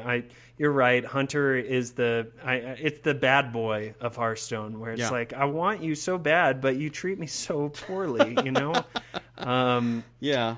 So, anyway. So the next one, we're down to the rares now, is Corpse Widow, which is a 5-mana 4/6 beast. Your Death Rattle cards cost 2 less. So, I didn't realize this was a beast. Yeah, it's a beast. So that makes him much better. Yeah, we had a long conversation about Terrascale Stalker last time around, which was a 3-mana 3/3 that triggers a friendly death rattle, and it wasn't a beast and it didn't see play. Now, my problem is the other way around, that I feel like beast is less significant on something like this, because I feel like this is not a deck that you run Razor Maws and Houndmasters in, that this is going to fit into. But I mean, even if you're not playing a N'Zoth Hunter, which it seems like they're trying to make happen again, and I don't know if that's going to be a thing, but I would imagine if you're playing the Death Knight, that a fair number of those cards are going to have Death Rattle written on them. And so this might help get those out a little bit faster. I mean, you're still playing something like a Highmane on 4 and a Kindly Grandmother for free, which is fine too. But I feel like you could, again, in a slower deck, not in mid-range Hunter, this is something that could see play. Because you're not going to play this in mid-range Hunter, because this doesn't even really curve into Savannah Highmane, because you still have to wait the next turn. Well, what's the Death Rattle card we just talked about, though? The Bowman? Yeah. So you go, Bowman. you basically, you go this into Bowman. You could do that. I mean, that's great. And then if if you trade Corpse Widow into something, and then your Bowman gets a 4/6 back that helps discount your hand, like, that seems really good to me. Yeah. I mean, you could just keep cycling them over and over again. It's fantastic. And Deathstalker Rexar's Build-A-Beast could have some Death Rattles. I mean, you would pick that pretty quickly if you saw, like, an Infested Wolf or something like that. Oh, yeah. Man, get those 2 little 1/1s and Or get it reduced. Yeah. Well, I guess you wouldn't get a high main, but yeah. No. I mean, there are plenty of other of beasts that have decent Death Rattles on them that you would play. I think there's something to this, and at first glance, I really didn't like it. I don't know how I missed that it was a beast. Maybe I didn't, but I think there's enough in it that it makes sense, and it's going to be that lightning rod that your opponent says, well, I don't want him to get discounted cards and stuff like that. So it is gone. I can't even tell what the thing is. It looks almost like some sort of a bug, like a wood bug or something. I don't know. Gross little bug. I feel like it's threes across the board. Like, I just don't know if it's too slow. That's the only thing that I can't figure out. But it feels like it could see play in a slower deck. Again, it's a matter of is that slower deck going to happen? And you could get this off of the first option in the Build-A-Beast, right? Because it's 5 mana. Yeah, you could, because it's going to have text. So you could get this off of the Zombeast. Yeah. Take this and add a Timberwolf or something. I mean that. Yeah. How are you upset with that? I don't think it would let you add a Timberwolf because those are both going to be card text on them. But you get something. You get like whatever the 3/3 bear is, and you've got a 7/9, a 7/9, 8 mana taunt that your Death Rattle cards cost you less. Gosh, and if you get that back from the Bowman, I mean, come on. Yeah. I feel like there's something here. I would argue a 4 in Constructed, not an Arena, but yeah, okay. I'm less optimistic, but I'll go with it. Okay. Yeah. Sounds good. Next one we got here is Exploding Bloat Bat. Say Speaking that 5 of good times Death fast. Rattles. Bloat Bat. The Exploding Bloat Bat. And here's a 4-mana 2/1 beast. Man, his effects better be good. Well, it is. Death Rattle reads, deal 2 damage to all enemy minions. So this is like Fiery Bat on crack, basically. Yeah. He got really mad and just wants to kill everyone. So, I mean, the body is so weak. It's hard for me to really get there. I mean, are there... But that's the point, right? Like, you want this thing to die. Right? Yeah, I guess actually you're right. Okay. I mean, if you think of it this way, right? Like, this is, along with something like Toxic Arrow, this is a really expensive consecration. Well, you couldn't play Toxic Arrow on it. Well, you do, and then you just blow it up, yeah. Well, you just blow it up. That's a 6 mana, deal 2 damage. Yeah. I mean, Hunter doesn't have very many AoEs. I mean, in Arena specifically. Yeah. Like, you don't get to control when it goes off. That's the problem. But it's even just having an effect like this, even if it's like a turn delayed, is better than anything else that Hunter really has outside of something like Unleash the Hounds. Yeah. Yeah, it's interesting, and I think if you think about playing this against an aggro druid or something like that, like that's a really strong effect. This is the kind of death rattle that it makes sense to play some of the cards that trigger death rattles because you need to do that damage on board, right? And you'll probably get this pretty quickly. You're right. The stats actually do make sense. It's weird to think about it that way. Yeah. But this is another really powerful AoE effect that we just haven't seen for Hunter before. So there's probably a place for this, I'm guessing. Well, and especially with Corpse Widow, you play this for 2 mana, and that's just crazy, right? Yeah. I don't know if this would fit in Control Hunter because it seems... Even then, it seems like a little bit weak for a Control Hunter, but especially when you can put something like... I think Explosive Shot is still in... is it Explosive Shot or Power Shot that's still in Standard? I think it's Explosive Shot, right?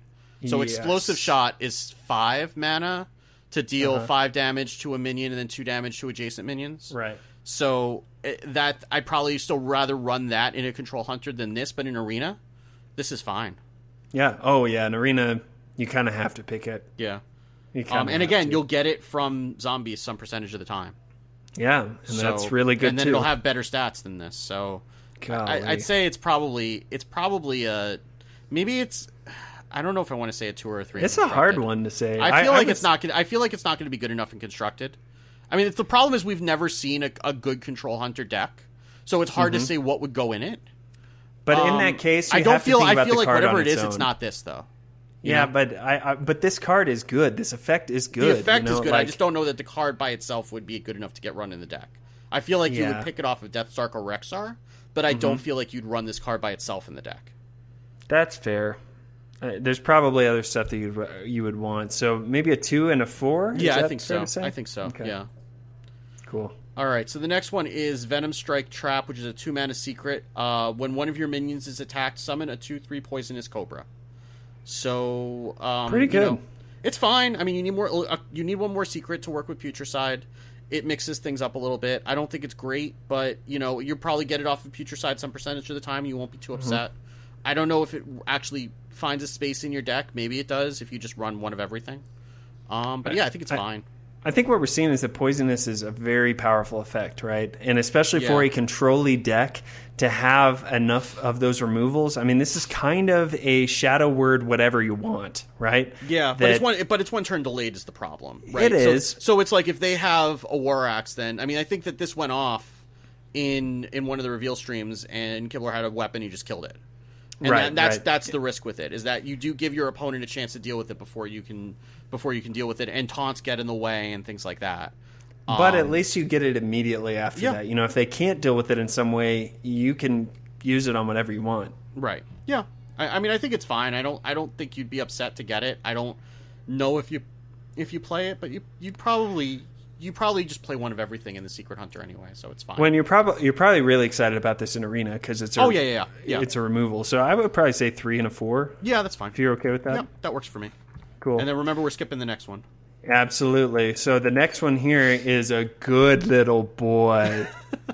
This art is adorable. He's a good boy. I can't wait to see it in Golden. It's going to be great. Oh, my This is a goodness. 1-mana spell called Play Dead, and it reads trigger a friendly minion's death rattle. So we have been trying to see this effect work for a long time. So as much Yeah. as Control Hunter has been playing us, Death Rattle Hunter has been playing us as well. Is 1-mana spell enough to make it happen? I don't think so. I just feel like if this is attached to a body and wasn't good enough to work, I don't feel like spending a card in your deck to just do this is going to be good enough. Now, granted, a 1-mana spell is very flexible. So you can play it alongside, so you could play an Exploding Moat Bat and this on 5 and get it to happen. But I feel like that even in an Azoth Hunter, right, where everything has a death rattle, there are not that many death rattles that you want to manually trigger other than something like the Bloat Bat effect. Maybe you want to get a high main, but even then, this plus high main on 7, you just want to drop the high main on 6 and it's probably going to be dead anyway. It's so weird because now we've seen Huhuran, we've seen Terror Scale Stalker, and we've seen this 1-mana spell. If it doesn't work with this, I don't know what card is going to make it work. And there was Feign Death in GVG also that did it for all of your minions. And that honestly seems a bit better. I think in Wild that card might see a resurgence. But I agree with you. I wonder if maybe this card was like a 1-mana 1/1 beast that had a battle cry trigger friendly minions death rattle. That might be actually pretty good. Yeah. Not broken, but at least you're developing the board a little bit and getting something along with it. But on its own, I mean, you think about top decking this, and you're just sad, you know. Yeah. I just don't. I guess if you you can get never take value this off in of arena this, ever. You never take this in arena Right, no. unless you have a very specific deck that has a ton of death rattles, there's no way you want to be top decking this in arena ever. yeah, I'm with you on that, man. Yeah, so I'd say ones across the board. Probably I think. ones, yeah. I could be Sad. wrong. This could be something like a hydrologist where I'm just completely off base with this. Sure. I feel I just the one thing that's giving me pause is that a 1-mana spell can be very flexible, but I just feel like even then you don't want to be spending a slot in your deck to do this. He's a Just sad this. little boy. He's a good boy though. They're all He's good a good boys. boy, but he's a sad boy. He knows he's he's a sad good boy. undead boy. Yeah. So our last hunter card is Stitch Tracker, which is a 3-mana 2/2, not a beast. He's wearing a beast. He's apparently. wearing a beast, yeah. Right. Which has Battle Cry, discover a copy of a minion in your deck.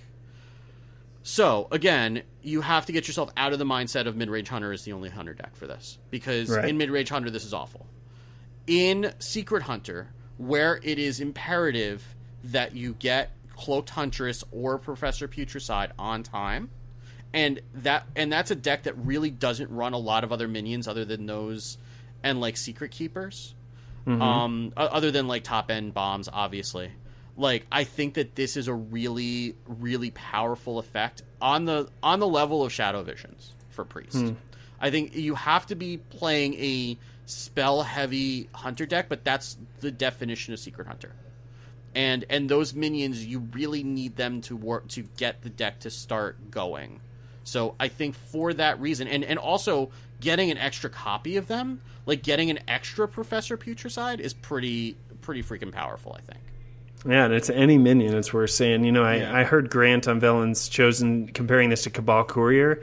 I think that's a perfect... this is Cabal Courier meets Shadow Visions. The fact that it's something in your deck means it's something that you want. Yeah. So that's that just can't be understated how powerful that is. I think, especially as we're talking about filling in the early part of your deck with non-beasts for like the Abominable Bowman, like this just makes so much sense for you to get and to fill out the rest of your curve with something. I think it's fantastic, honestly.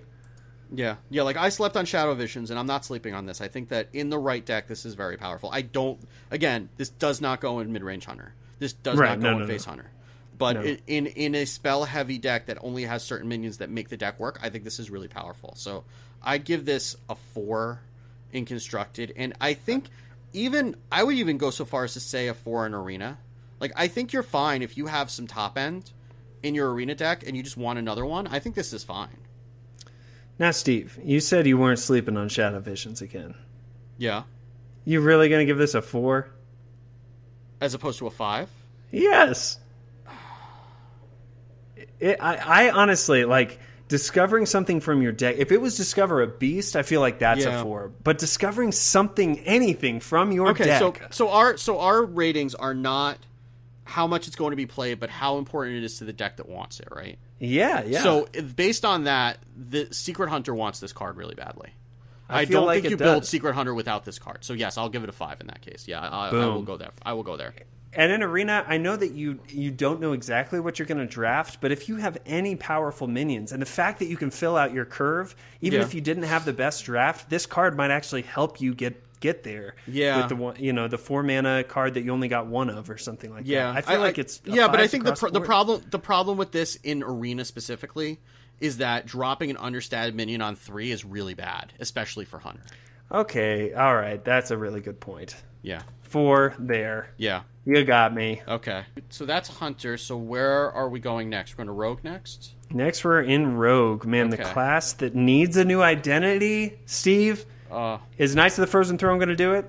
Well, I mean, they could introduce a quest that says if you play a certain number of minions and all your minions are 5/5, they could do that. That's not playable, man. Come on. That would just be silly.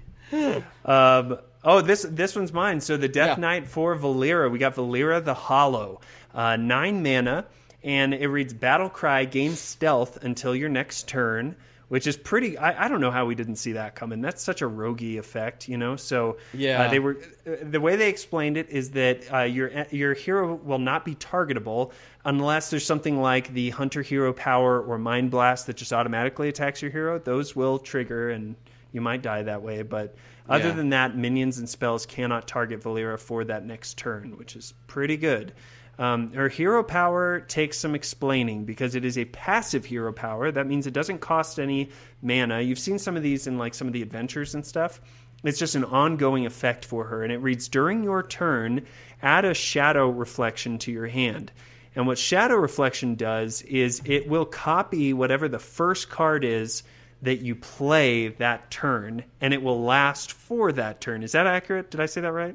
I think it's actually it changes every time you play a card. So you could play multiple cards in a turn, and it'll always be a copy of whatever the last thing is that you played. Right. So it reads, each time you play a card, transform this into a copy of it. But it'll only ever be a card that is 5 or less because it's going to you couldn't play another one of it. You're going to have to be able to play the card again, and there's only ever going to be one of these. Like, it doesn't persist past the end of the turn.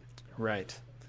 So very, very interesting. I mean, the fact that it's basically like a mimic pod effect that you get every turn reliably. The downside is you have to play 2 copies of a single card. So it has to be a card that makes sense that you would want to play again. But This one's really hard to judge, I think, just because it's such a different play style. I mean, you think about actually playing Mimic Pod, and then you get another copy of it. That's 4 cards in your hand that cost you 6 mana, Yeah. That's powerful. Getting 2 SI7 agents off the board, 2 Edwin Van Cleefs on the board. I mean, you could go on and on. That it makes sense for a lot of stuff. I think that this is really... it makes sense for Rogue, and at the same time, it's also just funky and hard to wrap your head figure around. out. Yeah. Yeah. I think that the one thing that happens to you, like, at the end of a Miracle Rogue game is that you end up drawing things like Vilespine Slayer, and it's your only card in your hand, and you can't do anything with it. Right. And this guarantees you're going to be able to get combo effects off. Yeah, that's really good. Which is important. But I don't know that you really necessarily build a deck around this. I mean, maybe you do. Maybe there's some sort of OTK that I'm not thinking of. But I think it's really just giving you extra value at the end of the game when you're in top deck mode and you've used up a lot of your resources and you can't really combo things anymore. I think that's where it's really valuable. And I mean, just being able to, like, pick a turn to ice block effectively. I mean, it's not really, because you still can die to things. But more than likely, it's going to save you. but I mean, the 5 armor is going to cover you a lot of the time. Like, Cthulhu's still probably going to kill you, but Cthulhu is going to kill you anyway. Yeah. I'm really interested in trying this card. I have no idea what to do with it. It's an effect that we've never seen anything like this before, but it feels like it's going to be really powerful. Yeah, it's weird because we've been saying we want something other than Miracle Rogue, and this is almost like its own Miracle Rogue. Yeah. It's like every turn you've got a guaranteed draw another card kind of thing. So it's. I think it's powerful. It's probably a 4 constructed, a 5 in arena, because I mean, when we're talking about top decking and stuff, like, you're just getting 2 copies of everything. That can win you the game sometimes. So what do you think I about guess those it's going to scores? be. It may be a little bit less because you're going to have some bigger things in arena too, and then it's just not going to do anything. Yeah, and you're going to lose your weapon. As part of this, but do you care at that point? Probably not. right. I don't think so. I feel like I want to give this a 5, but I don't know how to use it yet. Yeah, that's where I kind of go with the 4. It's like, yeah, I don't know. That's safer for me. I'm scared of Valera. She's creepy and everything. So yeah, okay, we'll go with that. Yeah, we'll go with that. So the next one is the legendary. Lillian Voss, which is a 4-mana 4/5 battle cry. Replace spells in your hand with random spells from your opponent's class. So, didn't see that one coming. Yeah, so I had a very different impression of this than a lot of other people who I respect a lot, and which kind of makes me think about it some more. But I'm kind of sticking to my guns on this one. So in complete fairness, I could be going complete Tortolan Primalist on this. Right. But I feel like, now, first of all, you never play this in Miracle Rogue ever. You don't. This does Ever, not go ever? in Miracle Rogue. No, because like if you're playing this on 4 with a handful of like you just can't play this, right? Because you haven't even gotten your Auctioneer yet when you're able to play this. But are you playing this on turn 4? I don't think so. But then when are you playing it? Right? This is where I think this card fits. Okay. Right? And again, our ratings are for the deck that wants it. And I really don't feel like Miracle Rogue is the deck that wants this. Okay. But I feel like there is a tempo style rogue that maybe is a Death Rattle rogue, maybe it's a Burgle rogue, maybe it's both. That when you're playing things like Hallucination, like less like Hallucination, but Hallucination's one, like Swashbuckler, like Undercity Huckster, like Shaku. All of this effect, right? You end up collecting all this junk in your hand at a certain point. And you end up with cards like Totemic Might and Right. Shield Slam and Shatter and stuff like that. You're just literally never going to be able to play. So what this does is this says, okay, I'm going to reroll all that. And now I'm going to get cards that hopefully I will be able to use. And then you probably could play this on 4 because, I mean, if you think about Swashbuckler into Undercity Huckster into Shaku, right? You've already accumulated 3 cards. Maybe you've thrown a Hallucination in there too. And then if you don't like those cards, you could just re-roll them and get better cards. So that's where I think this fits. It's not flashy. It's not anything that, you couldn't live without, but I think it's going to be a useful tool in that type of deck. I think the hard thing for me is that all those cards, they add a random class card to your hand. So it's not even guaranteed that it's a spell. I agree that being able to re-roll those is pretty good. And, 4 mana, 4/5, bare minimum, you're getting a fine body. Yeah, it's a chill one, Yeti. Right. But do you really want to roll the dice one more time? I mean, this is basically a mulligan for the spells that you have in your hand. Yeah. And I feel like you really, really do want that a lot of the time in that type of deck. In a tempo deck, I feel like that's a really powerful effect. So, I know again, I could be way off on this one. I'm fully aware that I could be completely on my own, but I feel like this is one of those cards like Shaku, like Sherazin, that we're going to be going back and saying, like, how did we miss this? That's how I feel about this card. Yeah. I don't know that I'm there. Okay. But I know that there are some pros that have said people are way undervaluing this card. So I'm certainly open to being wrong about this. What does your gut say for scores? I'm saying a 4 in Constructed, and probably I think this is probably a 3 in Arena. Like, this is the kind of card that you take because the stats are okay in Arena, and you probably never expect the battle cry to go off. Well, see, I would flip those, though, because I feel like in Arena, being able to re-roll your spells, you may have picked some stuff that wasn't that great. You know? And so, yeah, but you're just not going to have as many of them anyway. Yeah. Like, I really do feel like this is a card that we'll see play in Tempo Rogue, that, especially like in an Azoth Tempo Rogue, where you're going to be running things like Hucksters, that I feel like this is going to be a big part of it. This is going to be one of those cards that we're going to be glad that we rated this higher than everybody else. I'll just put it that way. Okay. I'm willing to go out on this is the one I'm willing to go out on a limb for. I'll concede to you on that then. Okay. 4 in Constructed, 3 in Arena. Okay. Dude, this next card. Doomerang. I love coolest this. name. The Cool effect looks really cool, too. Oh my gosh. Okay, so it's a 1 mana epic spell. Throw your weapon at a minion. It deals its damage, then returns to your hand. So this basically lets you play a weapon again that you may have had 1 durability on, which is obviously when you want to. So you imagine Assassin's Blade, 5 mana, 3/4 weapon. You get down to that last durability. You play Doomerang, and it'll deal 3 damage to a minion. And then you'll get the full Assassin's Blade back in your hand. So you essentially copied the card again, which is a powerful effect. For 1 mana, this seems like a Shield Slam card where it's it's a very powerful effect. It's a little bit more dependent because if you don't have a weapon, obviously you can't do anything with this. Can you even play it? I don't think you can play it. Your little dagger, you don't want... No, I'm saying if you don't even have a dagger equipped. Oh, right. You have to then, plan ahead. If you're going into a miracle turn with this, then you need to have planned ahead and have at least a one durability in your dagger up. But again, it's a 1 mana spell in Rogue, so it's probably going to see some sort of play. Yeah, I would argue that this is the card that Rogue has been waiting for to make some sense of why Blade Flurry got cut. And this doesn't really affect Blade Flurry, but this is a powerful card that allows weapons to get a lot more value than they have in the past. So I'm really apt to say this is a 4 or 5, probably. What do you think? Probably a 4, just because it's... I don't know how many weapons you're going to need to run in your deck, because you can't rely on getting weapons from your opponent necessarily. Sure. So you're depending on at least running some sort of either a weapon that you don't normally run in your deck, but again, in a tempo rogue where you're playing a lot of cards from other classes, Obsidian Blade is a card that hasn't seen enough play. Seems like it could go along with this too. For it to be free again, that's insane. So.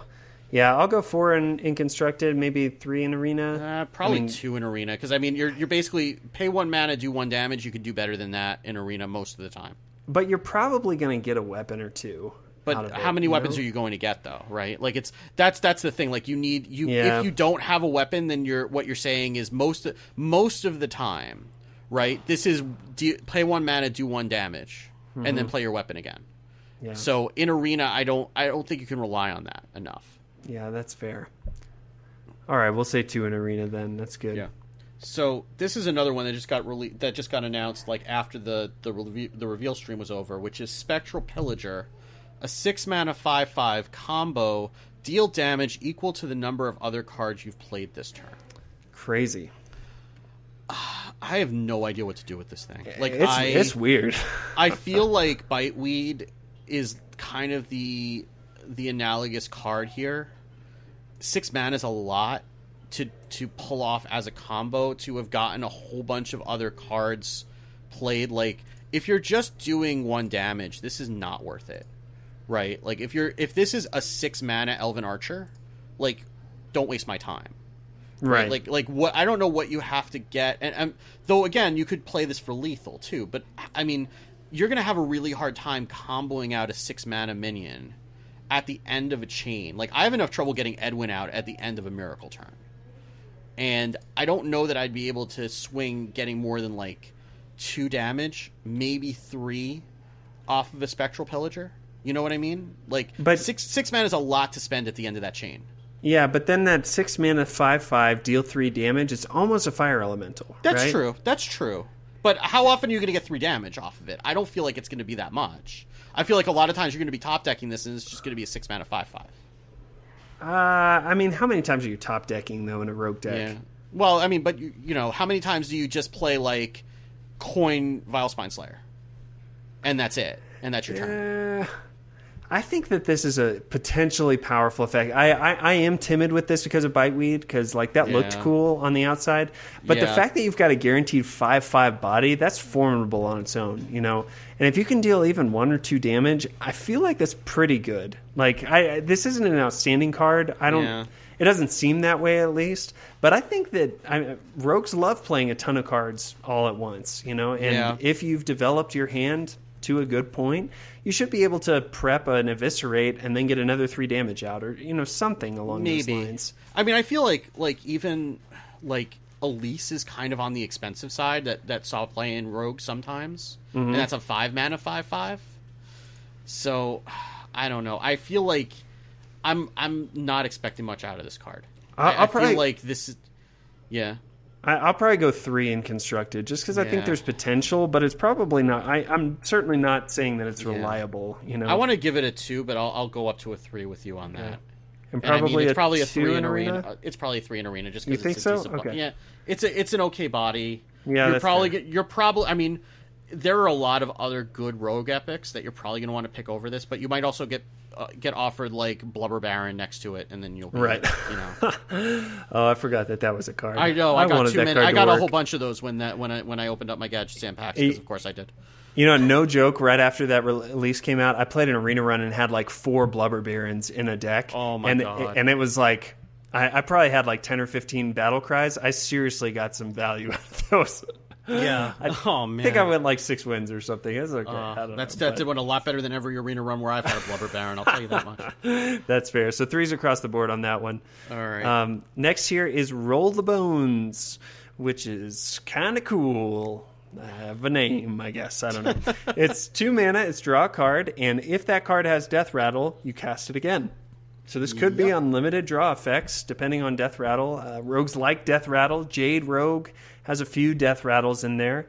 You know, I saw this really cool list that I shared when I was talking about this card on Twitter that ran like Blood Mage Thalnos and a few other Death Rattles. Like, I feel like if you've got 7 to 9 Death Rattle minions, if you get 1 card off of this, it's not terrible. But if you get 2 cards off of it, it's pretty good.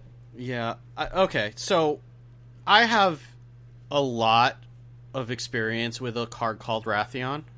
I think if you remember from your Velen's days, I believe I was talking at length about the science I was doing with that card. Yes, I do remember that. That was one of the few legendaries that I got right off the bat, and I said, damn it, I'm going to make this card work if it kills me. So Dragon Priest then had probably about as many Death Rattles as a Death Rattle rogue would have now, which is probably... I think you ran like 8 dragons in Dragon Priest, maybe 10. Yeah, and something like that. More often than not, it was 6 mana, get a 4/5 draw card. Yeah, that's fair. Because I mean, if you think about it, if you just think about the math, like you don't have to do any fancy statistics for this one. Like if you are running 15 Death Rattles in your deck, you have a 50-50 chance of drawing an extra card. Right. So, like, yes, you are going to have the dream where you hit like 3 or 4. But also that could also be a downside too if your hand isn't ready for it, right? Like if you can overdraw with this too if you're really unlucky, or if you're too lucky, I guess. Yeah. But I mean, most of the time, this is going to be 2 mana draw a card, and like, yes, that is something that Rogue could make work. Again, it's a cheap spell in Rogue, but I feel like the decks that want a cheap spell for like this are not going to be running a ton of Death Rattles. But the thing, like, this will activate your combos. You can do this along with Gadgetzan or some other shenanigans and get value off of it. Yeah, but or you could just run Journey Below and then get a guaranteed Death Rattle off of it. Yeah, that's fair, and add value because it's not in your deck. Right. I think it's okay. Is it a go-to draw mechanic for Rogue? Probably not. But in a Death Rattle deck, you'll definitely try this, and I think. I guess I think it's okay. That's all. That's really all I'm trying to argue. I just feel like you don't have room. You only have room for so many of these types of cards, and Journey Below is just better. Yeah, that's fair. Because I mean, would I rather have a chance at drawing 2 cards, or would I rather have a chance at a second Aya or a second Sharazin or a second Nunchaku? Sure, whatever else are good Death Rattles that are escaping me off the top of my head. I mean, most of the time it's Southsea Squid Face, but whatever. Right. So what are you thinking on this one? I'm gonna give it a 2. I think, and especially in Arena, this is like a 1. It's probably 1. Yeah. Yeah. I mean, draw mechanics. 2 mana draw card really isn't awful. Yeah, but I mean, it's just like it's 2 mana to just not do anything. It's like 2 mana do nothing, basically. And so it's 2 mana cycle 1 card. Yeah. So is that really what you want to be your value? There are better things you could be doing with your turn, even if you're activating combos, I think. Yeah. So Runeforge Haunter is a 4 mana 5/3 that says during your turn, your weapon doesn't lose durability.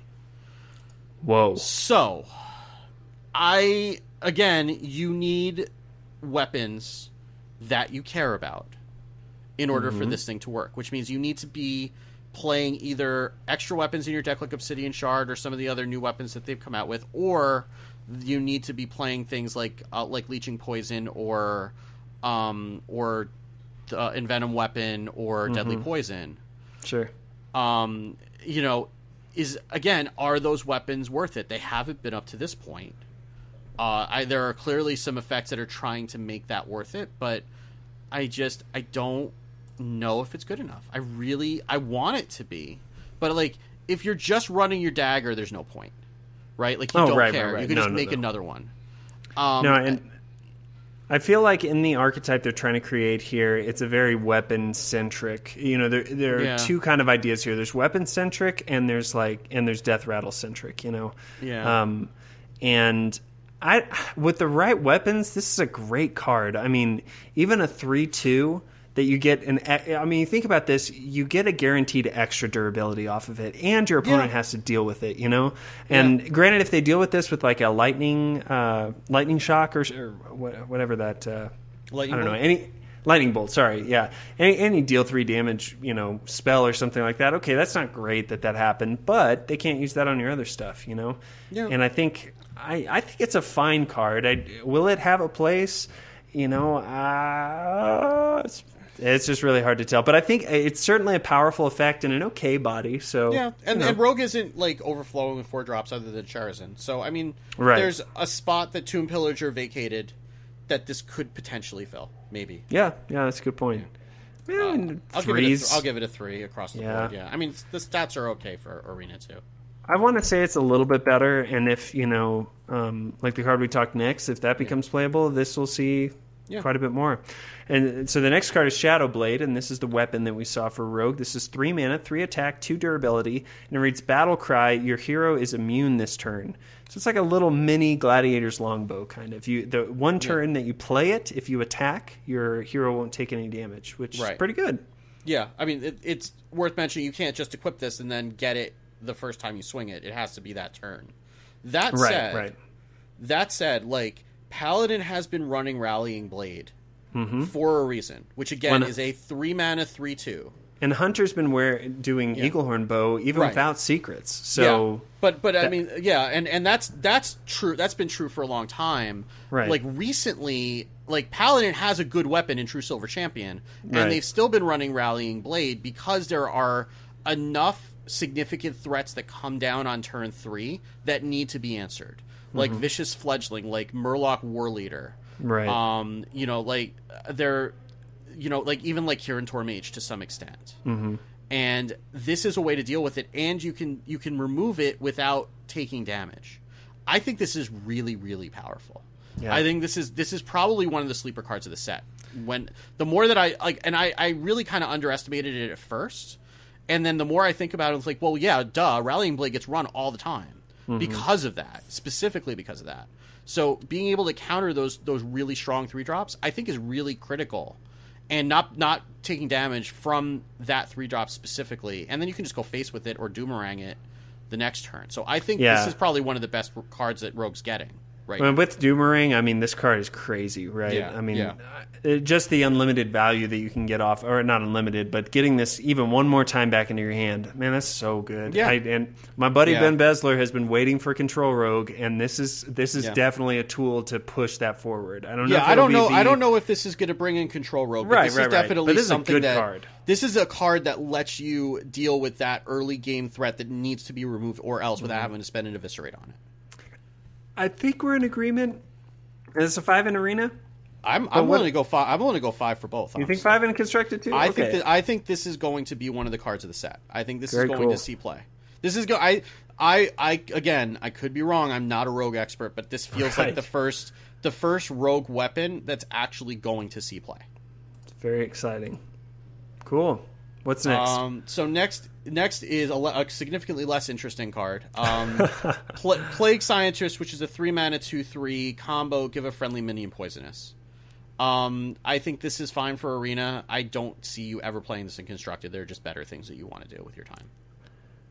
Honestly, I mean, it's got value, but it's not going to be good enough for Constructed. Right. Honestly, I think that's about all there is to say about it. Yeah. I mean, like, it's Emperor Cobra stats, but you pick. This is really good if you can combo it, and well, I guess it's good on a small, like, little 1/1 minion that you just throw into something and kill it. But it's actually good on a really chunker also. You know, if you get that Spectral Pillager out there or something, a 5/5 with poisonous.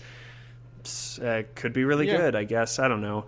It's not exciting, that's for sure. Yeah, or I mean, you throw down a Stormtusk Boar, you throw this on it, and then you run it into something. But it's and again in Arena, but in Constructed, I think you have better way. You have Vilespine Slayer. You don't need this. Right? No, that's absolutely true. So what? 2 and a 4, maybe? I'd say a 1 and a 4. I would be surprised if you ever see this in Constructed. That's fair. Yeah. All right, next one here is Bone Baron. This is another one that kind of snuck in. This is a 5-mana 5/5, and it has Death Rattle. Add 2 1/1 skeletons to your hand. So that seems a little. I mean, you get 7/7 out of a 5-mana. That's not bad, you know. Yeah. I think the biggest way that this has impact is those 1/1s enable your combos.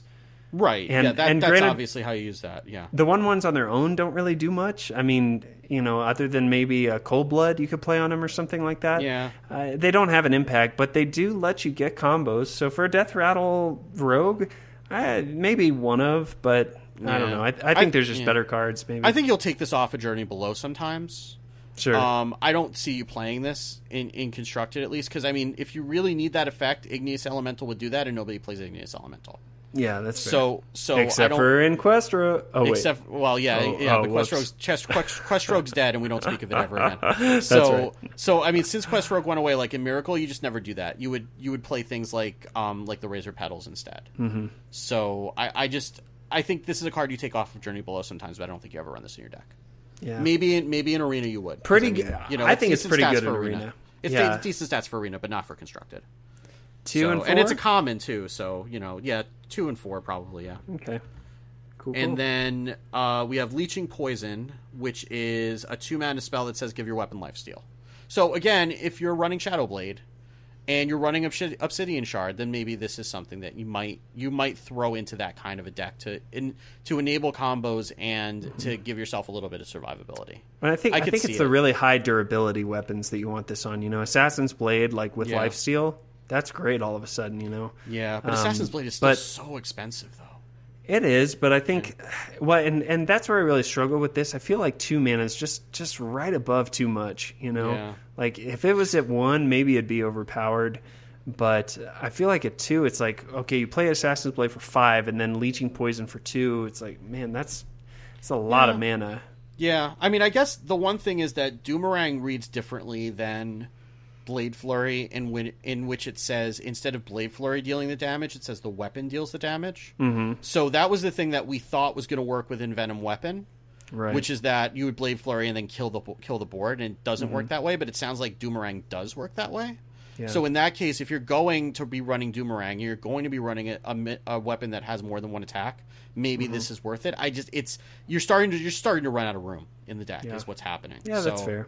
You know, I mean, but again, in constructed in arena rather, even one just damage of lifesteal, steal, you're getting 2 health for 2 mana. Maybe that's worth it. Probably not though. So I'd say 2 across the board. The control rogue is going to try and make this work. You know, I feel like the big thing it's been missing is survivability, and this can give it that. It's just not like I want a weapon with lifesteal. You know, like a 7 mana, 4 attack, 4 durability with lifesteal or something like that would be pretty good. I think it's just you have to run too many weapons to do it, and then all of a sudden now you've got weapons, you know, on weapons, and you're just going to end up not being able to play cards in your hand after a while. That's fair. It's like the whole Pirate Warrior when they get a really clunky draw problem. Mm-hmm. Except that Pirate Warrior has no trouble using up their weapons, and Rogue can have a little bit more of a harder time. So right. 2s across the board there. Yep. All right, well, welcome back to the Happy Hearthstone. It's great to have you here. We're in part 6 of our 20-part series with my good... No, I'm just playing. We're here on Shaman now. I think we're making better time than we were, and we're going to... We really are doing well. Keep up the pace. That's right, we are. So take us into the Shaman Death Knight. Okay, so the Shaman Death Knight is Thrall Deathseer, which is a 5 mana... again, gives you the 5 armor, and it says, Battle Cry, transform your minions into random ones that cost 2 more. And your hero power becomes Transmute Spirit, which says, transform a friendly minion into a random one that costs 1 more. So... Whoa, Mega Evolve. Yeah, this is not for, like, the Evolve Shaman that we're used to, where you're just, like, building up a giant board with doppelgangsters and trying to blow your opponent out. Wait, really? I don't think so. And the reason I don't think so is because you can't really combo this with Doppelgangster, and that's really where a lot of that power is in playing the Evolve. Isn't Doppelgangster 5 mana? Yeah, but you're not going to play this on turn 10. You want your opponent to be dead by then. Okay. Yeah, like I don't think this is in a deck that you run double Bloodlust. I think this is in more of like the more standard mid-range Shaman that we're used to seeing, where you're using this. You have decent statted minions that you're trading off, you're getting value trades, and then you're evolving them to heal them and upgrade them. Mm-hmm. And I think for that use case, I think this could be really powerful. I think that the mistake is looking at Evolve Shaman the way it is now and thinking that this is going to... I think people are going to be disappointed trying to run this in that. Really? But I do. I feel like... maybe I'm wrong. I don't know. I feel like this is more... this is a slower card that, like... You're not going to be able to, because your doppelgangsters are going to die if you drop your doppelgangsters and then try to play this early enough where it really matters. But if you're playing this on a board, you're probably playing this on a board with some totems, maybe a Jinyu Water Speaker, maybe you're running Feral Spirit or something like that, and then you start taking value trades and just like getting an inevitable board where you just keep evolving things, because like you still want the totems in the current Evolve Shaman because you're relying on Bloodlust. That is definitely the hard part of this. When I first saw this and thought, man, this is bananas. But then once I thought about it, like you want to have that reliable, always put a minion on the board each turn with Evolve. So I think that you're getting a powerful effect, but you've also got to recognize what you're taking away. It's slower. That being said, I totally disagree with you about this needing its own build. I have been playing this dinky little Elemental Shaman token deck that's fun enough and different enough for me to think that I'm original, but it's just token Shaman. Is this the one with Hammer of Twilight? No, it does not have that in it. But it plays... It plays the Fire Elementals, which Token Shaman does anyway. I can't remember I think it does play Servant of Kalamos. Okay. And maybe... Yeah, see, that's the kind of deck that I'm thinking about for this. Like, I think we're on the same wavelength. I don't know that you use Bloodlust as your finisher. I think you just use Inevitability as your finisher. That's fair. I think that this does replace. I think I run one Bloodlust in that. Yeah. But like a lot of times on turn 5, I could have a board of 6 minions. Oh yeah, and yeah. So then playing yeah. Thrall, Deathseer is fantastic in that. Like Yeah. and it's. You're not guaranteed that, so it's risky, and if you don't have anything on the board, you're going to have to keep building it up. But with your Totem Hero power, you'll be able to do that, and then at the right time, you can throw out the Deathseer, and then boom, you've got, a crazy board, kind of like you get the Doppelgangster Evolve effect before Doppelgangster Evolve happens. And then, by the way, later, you can still do that, and then you can hero power one of those guys that you don't like what he turned out to be and reroll for something even more powerful. Yeah. That seems really, really good to me. This one gets 5s in my book. Yeah, I think so too. I think people are sleeping on this, but I think this is going to be more powerful than people realize. It's exciting having all these good cards. I've just got to say, I hope that I don't have the rose-tinted glasses on. Right. But I don't remember this being the case when we talked about Quest last time. There were some of them that seemed a bit underwhelming, and with each of these, it's just like, dude, this could be a game changer, Yeah, I feel like we had that kind of with the legendaries to some extent. Like the legendary minions sure. are kind of all over the place, but I think the Death Knights have kind of a consistent power level, which is really good. I mean, they may not all work, but you don't need to build the decks around them like you did with the quests, and I think that's the difference. Yeah. Right? Like you don't need to build a deck that has like a million death rattles in it in order to get Quest Priest to work, in order to get like the Death Knight Anduin to work. You just need to build a deck that it will complement it'll fit into as opposed to building the whole deck around it. And I think that's the big difference. It's good.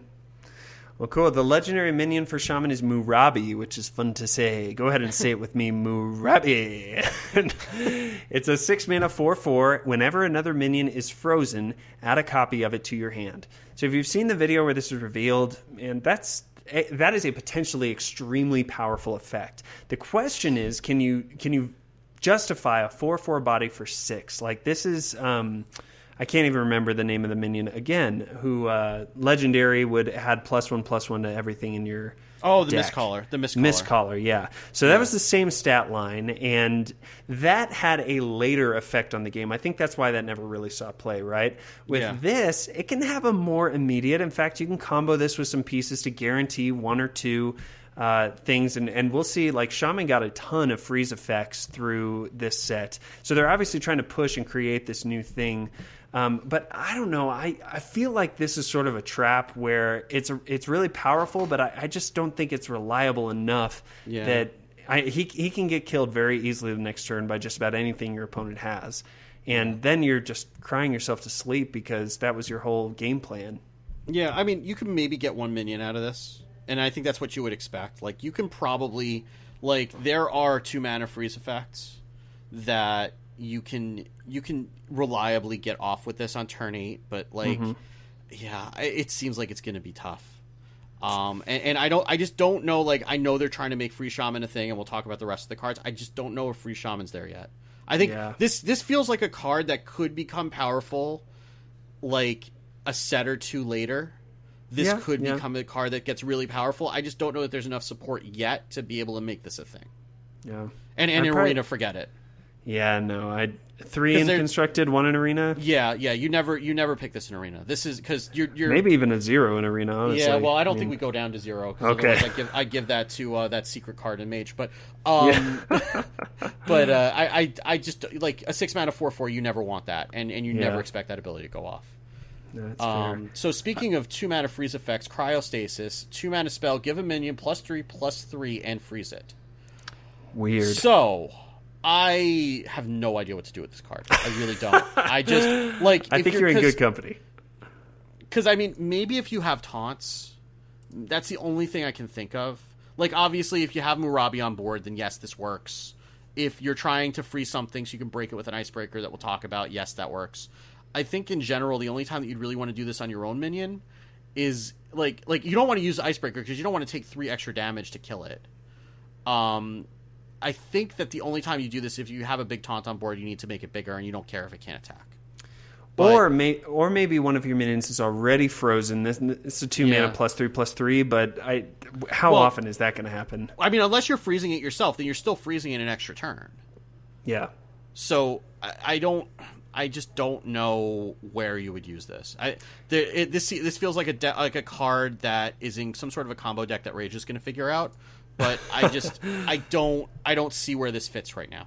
Well, and let's be clear about this. So if I attack with a minion and then play Cryostasis on it, that means the next attack phase it won't be able to attack, right? It doesn't even matter if you attack with it or not. It's frozen. It gets frozen until through the end of your next turn. Right. So, yeah. So if you freeze it on your turn, it's frozen for the remainder of this turn and the following turn. Yeah, it's like I think it's an interesting card. It's obviously having the utility. It's kind of like the Toxic Arrow, where it's like it can do a couple different things, but they're fighting against each other. Yeah, I feel like maybe I want to give it a 2 in constructed. Yeah, just to say, there's got to be a deck that wants it, but yeah, I can't figure out what it is, and this is like a 1 in. Well, now, I don't know. It might actually not be bad in Arena, especially if you can put it on a ton. I think that's a great example of a time where it makes a lot of sense. Yeah, but I mean, you do have better ways to freeze things, and you don't want. I mean, you probably don't want to give it +3/+3 if it's on the other side of the board. You don't want to be skipping two turns with it if it's on your side of the board. Well, actually, this could be a game winner. Honestly, there have been some Arena runs where all I need is to freeze something or get some taunts up or something to just delay one turn so that I can win. I'll argue for a 2 on it for Arena. Just I mean, maybe if you have a lot of taunts, then this works. Yeah. Just build a wall and make your opponent pay for it. It's not trash. There's just probably other stuff you want more. Yeah. The next one here, Snow Fury Giant, which is the card none of us were surprised by because we've always thought this could be a thing. So it's an 11 mana, 8/8 elemental, and it reads cost 1 mana less for each mana crystal you've overloaded this game. So it's kind of a cool effect. It's something like Tunnel Trog that could get you to overload. But I think more often than not, this is kind of going to be like... I don't know. It's going to be like 8 mana or 7 mana, and then it's like, was it really worth it to put that in your deck? Yeah, I mean, in standard, in wild, this is ridiculous. Because wild. Because I mean, if you think about it, especially aggro shaman, or either aggro or control. Sure. Like if you think about this, like just playing 1 elemental destruction gets this down to a 6-drop right away. Oh my gosh. Yeah, so in wild, I immediately went to control shaman because you have all kinds of overload cards and you run lava shocks to compensate for it. And I could imagine drop Halazeal, play elemental destruction, drop a Snow Fury Giant behind it, your turn. But in standard, I just don't see what are you running? You're running not Spirit Claws, Jade Claws, and Jinyu Water Speakers, and maybe Volcano. Sure. And then by the time you can play this, you probably could just pay the 10 mana for it anyway. I mean, you could do something behind it, but you'd probably just rather just play Arcane Giants. Yeah. So I'd say it's, since we're talking about standard, I'd say it's probably a 2 in constructed, and probably a 2 in arena too, because you can't guarantee you're going to get enough overload effects to make this playable. I might say 1 in arena, honestly. Yeah, just cause, I mean, you just need to have 1 overload card in order to be able to play it. Yeah, but in that worst case scenario, it's unplayable. It's unplayable. Yeah, literally unplayable. Actually, literally unplayable. Yeah. So I would go 1 in arena. I don't think you want fair. this most of the time. That's fair. Oh, I mean, outside of a specific deck, yeah. Yeah, if you have a few overload, then sure, it's probably like a 3 or something like that. But I think just on its own, it's a trap. Yeah.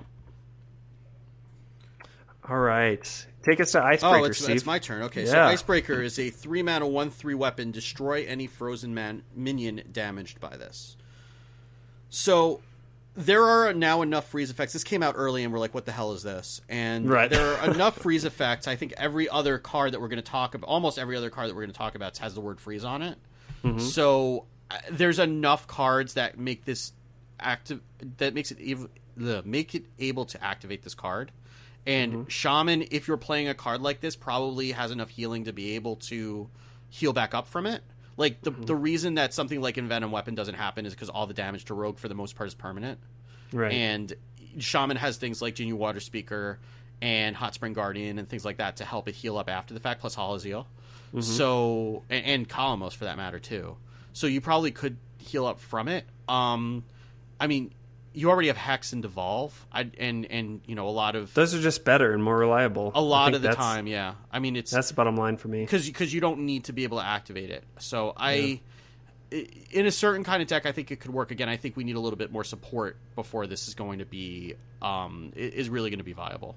So if your opponent's playing a slower game and you've got a few durability of this, that's something, but I just think there are better options out there right now. Yeah, and so it's like a 2 in Constructed and a 1 in Arena because of 3 mana 1/3 that you may not ever get the text to go off of. It's not really what you want. Yeah, I mean, Light's Justice is played in Arena. But that's 1 mana. But it's 1 mana and Spirit an extra Clause durability. was 1 mana when it was played in Arena too. So I'll go with you, 2 and a 1. All right, next one here is Voodoo Hexer. 5 mana, 2/7 with Taunt that reads freeze any character damaged by this minion. You always play this card. This is really a really interesting card for a mid-ranger control shaman. Or, well, not aggro shaman. I guess you wouldn't want that. This is just so I don't good. think you run this in something like token shaman because I think it's just too slow for that. But I think in like a mid-range type of shaman, like a Jade Elemental shaman or a control shaman, absolutely, like even a Crusher shaman, like you throw Ancestral Spirit on this, that's a wall, Golly. Yeah, I mean, so and against aggro decks, you're just shutting them down. Like if they don't die, then that minion has to wait an extra turn, which is death for them. Like and the stats. I mean, Ali Armorsmith is fantastic. So I feel like this card is just. It's just good. This will see play.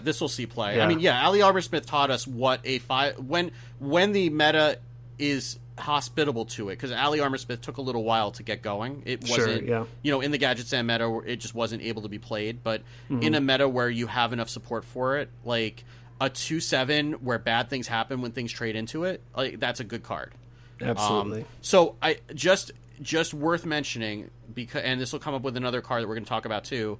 This is going to have an effect on Stonehill Defender. You're going to get fewer White Eyes, fewer Earth Elementals, fewer Alakirs off of Stonehill Defender because this card exists. But you're not. Keep that in mind. I don't guess think I'm you're upset. sad. I'm sad I don't get think you're Alakir because that's a win condition. This isn't necessarily a win condition, but this is just a strong board presence that will help you gain an advantage. So I think it's 5s across the board. Yeah, I don't think you're sad about that. I'm just making sure that that's something to keep in mind when you're looking at a card like this. Because Stonehill is, was played for that reason. So, but I think it's 5s across the board. I think this is one of the best cards that Shaman's getting. Cool. So Avalanche is another card that they just revealed today, which is a 4-mana spell. Freeze a minion and deal 3 damage to adjacent ones. So, like, again, if you're running something like Icebreaker, this is fantastic. If you're not, then you could wait one more turn and play Volcano. And I mean, Meteor is a good card, but Meteor is also doing 15 damage to the minion in the middle and not freezing it. So I feel like in a deck where you're freezing things, this is fine. I don't think that deck has enough happening with it yet. Yeah, but again, in Arena, this is probably okay. Oh yeah, in Arena, I mean it's an AoE, and freezing a minion really has a lot of value there. Yeah. I'm actually kind of surprised that freezing doesn't have more, at least in my mindset, it doesn't have as much of a gravitas as it does in Arena. But I think you will pick it there. I think with Icebreaker, like you said, it makes a lot more sense. Yeah. But you're just delaying things. You're doing the same thing in Arena. I don't get how my mind's working right now, but I agree with you. It's probably like a 2 and a 4 or something like that. Yeah, I think so. Okay. Cool. All right, next one here is Burlock. I really hope that he says burger when he comes out. But he just wants warm hugs, Andrew. He just wants warm hugs. In order to survive, that's what he wants. He's a 2-mana 2/2. Battle Cry reads freeze an enemy.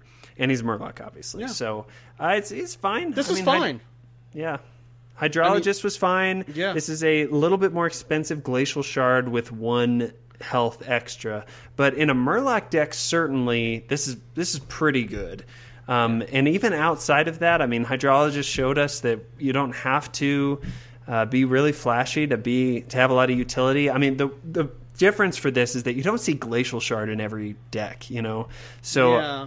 I think that this is probably not as valuable as Hydrologist, but it's certainly not like trash tier or anything. It's probably a fine card overall. Yeah. I mean, I guess what I'm wondering is like, all you needed was a good class Murloc to get Murloc Paladin going.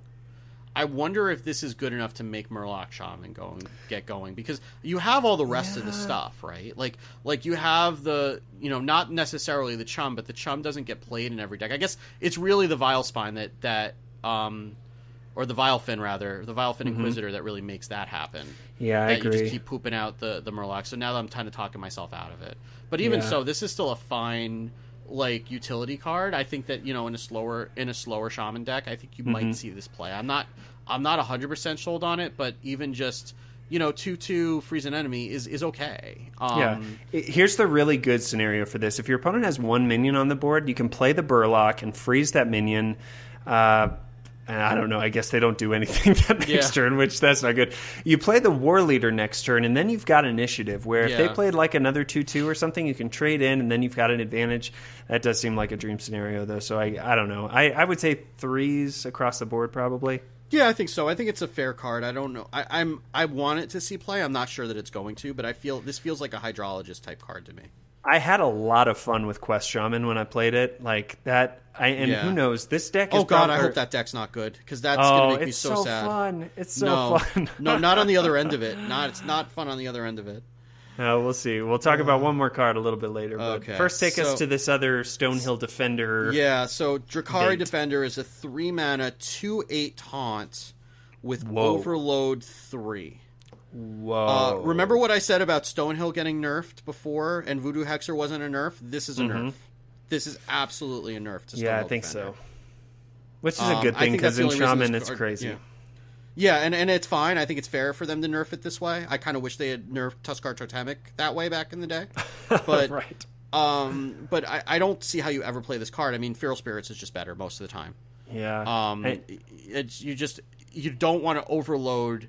You don't want to be skipping your next turn just to put up a 2/8 that's probably not going to kill very much. Exactly. I mean, obviously the health is great on this, and playing, these stats on turn 3 is very powerful, but it's exactly what you said. What it does to your turn 4, like, you can't do anything practically. So I don't think this really sees much play. In Arena, it's okay. I mean, even later in the game, you'd rather play something else other than this, Yeah. So Hot Spring Guardian is also another thing that you could play on 3 that's better. Yeah, that's fine. Yeah. So maybe 2s. I think it's a 1. I honestly, I will be shocked if you see this in Constructed, not coming off of a Stonehill Defender, and even then you might take something else. Yeah, I'm okay with that. Yeah. 1s across the board. And the last Shaman card here is Ice Fishing. So it is 2 mana, and it reads, draw 2 Murlocs from your deck. So with the quest, this is fine. Outside of that, do you really want to spend a card on doing this? I don't. Yeah, well, even in Quest Shaman, I mean, the whole thing is just play a Murloc, play a Murloc, play a Murloc, play Call in the Finishers, play a Murloc, and then if you don't have Murlocs to play, I mean, I guess the only thing I can think of, right, is if you have like 2 Murlocs, and those are the only 2 Murlocs in your deck, and you have something that's revolving around freezing. Yeah, that's what I'm saying. Maybe you play that just to get them out, but tutor effects again are very powerful, but this just seems underwhelming to me. Yeah, I think this is probably 2 and a 1. Yeah, you can't pick this in Arena. I already told my sad story about anything can happen. That's right. So especially in Shaman, that's totally fair. All right. Well, we're gonna leave the rest of the class cards for the next review episode, because if we tried to do everything in one, I mean, I'm already getting a little fatigued here, so we'll need to push through. I'm getting loopy. But but we are going to hit some of the neutral cards that we've had a little bit more time to run with, and we're going to start out with some of the legendaries. By the way, welcome back to the happy. No, I'm just playing. So go ahead and kick us off with one of these princes here. I think we can just kind of talk about all 3 of them at once, because they're they're kind of the same thing. So you have the 3 princes. I know your former co-host at Velen's talked about the lore behind this. I have no idea. I listened to it, and it sounded like there was a lot more lore than they really capitalized on here. They're kind of their own things. I mean, they have a common theme, but I was definitely sad listening to that episode and thinking, like, I wish that they played off each other, because it seems like they should. Yeah, and this is also kind of going back to our conversation about not all legendary minions are good, because so we have Prince Kaliseth, Prince Taldaram, and Prince Valinar, who are 2 mana 2/2, 3 mana 3/3, and 4 mana 4/4 respectively, and basically they all have a battle cry that goes off if they are the only card of their cost in your deck. So or if you don't have any remaining. If you don't have any remaining, cost. yes. So if your deck has no 2-cost cards, Prince Keliseth will give all minions in your deck +1/+1. If you have no 3-cost cards, Prince Taldaram will turn into a 3/3 copy of a minion. And if you have no 4-cost cards, Valinor will gain Lifesteal and Taunt. And all of these things just make me want to go to sleep. Yeah, they're just... for me, from like if you take them in order from 2, 3, 4, the effects get... I think more powerful. Really? It's just hard. Well, the one thing like Valinor, the 4-mana 4/4 that gets Lifesteal and Taunt, like that's really powerful. But I don't know a single deck that can get away with no 4-cost cards. Yeah. Like that seems bananas to me. Maybe Rogue could get away with it. Maybe, yeah. And you could not play Sherazin, and maybe get away with it. But it's like Prince Taldaram sounds like it would be great in Quest Priest, but are you going to not play Shadow Word Death? Right, yeah. I'm pretty sure you want to play Shadow Word Death. And Prince Keliseth, maybe he works in Quest Hunter, but that's really stretching right now. Right. I think what you have to do with these cards is put them in a Highlander deck, where it's like you've got enough cards around that cost that you can make it work. But certainly you can't put all 3 of these in one deck, because, then you have no game for the first 4 turns. I think that the problem with these effects is that they're just not worth building your whole deck around. Yeah, no, and fair. You need to build an entire deck in a way that takes advantage of this, and it's like the payoff just isn't worth it for any of these 3. I think the one like Keliseth, the 2-mana that gives all the minions +1/+1, like put that in like a weird different aggro druid that doesn't have it's a little bit delayed, maybe a little bit chunkier minions. You could see some value off of that, and that could be kind of cool. And with Innervate, you can cheat out some stuff, Yeah, but that means not playing Galaka Crawler. Yeah, but pirates aren't as much. I haven't been seeing pirates as much. Well, I don't know. It's still a beast that you can combo off of. And... I think it's fair to say that they're all weird. They're all not really exciting, and the barrier to entry seems really high. Honestly, if I get any of these out of a pack, I'm going to be pretty sad. Yeah, I'm sure I'm going to get at least one. It's going to happen. Mark my words. You will get 4 of them. Actually, you won't. Well, I can only get one of each now, at least. So do you think one's across the board for all of them? Maybe if you get them at the bottom end of an arena draft, and you've already kind of messed up your curve as it is, then maybe this fixes it a little bit. But that sounds like it's a 1. Yeah, that's a 1. Yeah. That's sad. All right, epic card we're going to talk about here is Nerubian Unraveler. It's a 6-mana 5/5, and it reads spells cost 2 more. So this is for your opponent and for you. This is like a really balanced Lotheb, I think. Very cool card. Yeah, we talked about this a little bit with Doomed Apprentice. And again, if there are decks like Freeze Mage, like Miracle Rogue, like Jade Druid that rely on cycling with Auctioneer or getting a bunch of spells in succession, this will be a fair card. If not, then this is not something you want to run, but that's the definition of a tech card. So I think that this is a really well-designed tech card. It'll be interesting to see how it's used, and it'll be interesting to see what that effect is going to be on those decks. But I think it's probably 3, and I don't know that you really necessarily want this in Arena. It's a little bit overcosted for what you're getting, and I don't know that you really want to have that effect. This kind of reminds me of the what was the Nerubian Weblord way back when that would make all of your battle cries cost 2 more, and you never pick that ever. Right. So probably like a 2 in Arena, but I think it's a 3 constructed. It'll see play as a tech card. If I were really feeling feisty, I'd probably fight you to a 4 on it. But just because I think that you don't just throw this into anything. You throw it into a deck if you know that there's a lot of combo decks out there. Or, and in that scenario, you're going to build your deck so that you don't have many spells that are going to get in the way. And it's not terribly statted either. Yeah, but a lot of those decks are like Zoo, like Pirate Warrior, like that don't want, if you're getting to this turn 6, you don't want to be playing a tech card, you want to be killing your opponent. Yeah. I'm not really feeling scampy, though, so I'll give it to you. Okay. So the next one is Meat Wagon, which is not as delicious as it sounds. Unfortunately. It is a 4-mana 1/4 mech with a deck throttle. Summon a minion from your deck with less attack than this minion.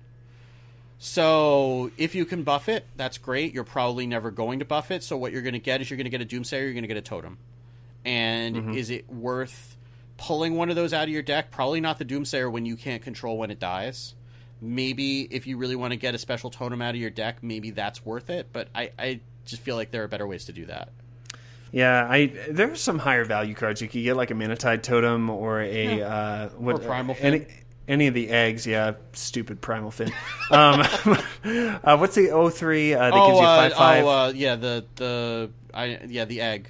Yeah, but like that's probably I think that's one of the most valuable cards you could get off of this. So you think about that combined. I mean, you have to get level-headed enough to realize you're paying 4 mana for a 1 attack 4 health minion. Like that's not good at all. And so you're not going to be able to control when the effect goes off, which is the other downside. Yes, that is the other thing. So it's overcosted by 2 if you're generous with that. And pulling a card from your deck and getting it on the battlefield, that's pretty good.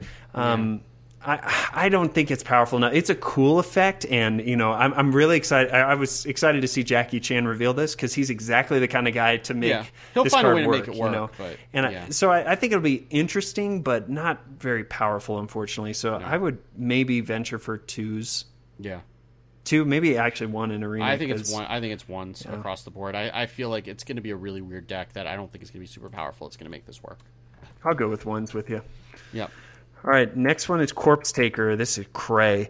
4 mana, 3/3, Battle Cry. Gain Taunt if your deck has a Taunt minion. Repeat for Divine Shield, Lifesteal, and Wind Fury. So if you've got Alakir in your deck, this is a very powerful card. Right, if you have... and you probably don't, but you may very well run Wicker Flame Burn Bristle. Right. So Paladin loves this card. Yeah, right. Yeah. Paladin and like we said earlier, Priest now, because now you have a Taunt Lifesteal in Obsidian Statue, that you can also pull from this. So, I mean, the card still has to be in your deck, so there is some draw RNG involved here. But I mean, a 4 mana 3/3 with those 2 things on it, or 3 in the case of Wicker Flame, that's really powerful in the right deck. I really don't think there's much to say because this is powerful. I have not heard anyone try and argue against that. Yeah. And there's a lot of different decks that this can fit into, which I think that's what's really exciting about it too. So I would say. I mean, it's 4 or 5. It's good. I think it's a 4. I think it's probably closer to a 2 in Arena. Yeah, that's probably fair. Depending on it's so dependent on your draft. It's good. Your draft's going to have to be very specific to take advantage of it. And I would say that more likely than not, you're probably going to have Taunt. And 4 mana 3/3 Taunt, it's not that great. So meh. So Tomb Lurker is a 5 mana 5/3 with a Battle Cry. Add a random Death Rattle minion that died this game to your hand. It's cool. So, it's interesting. If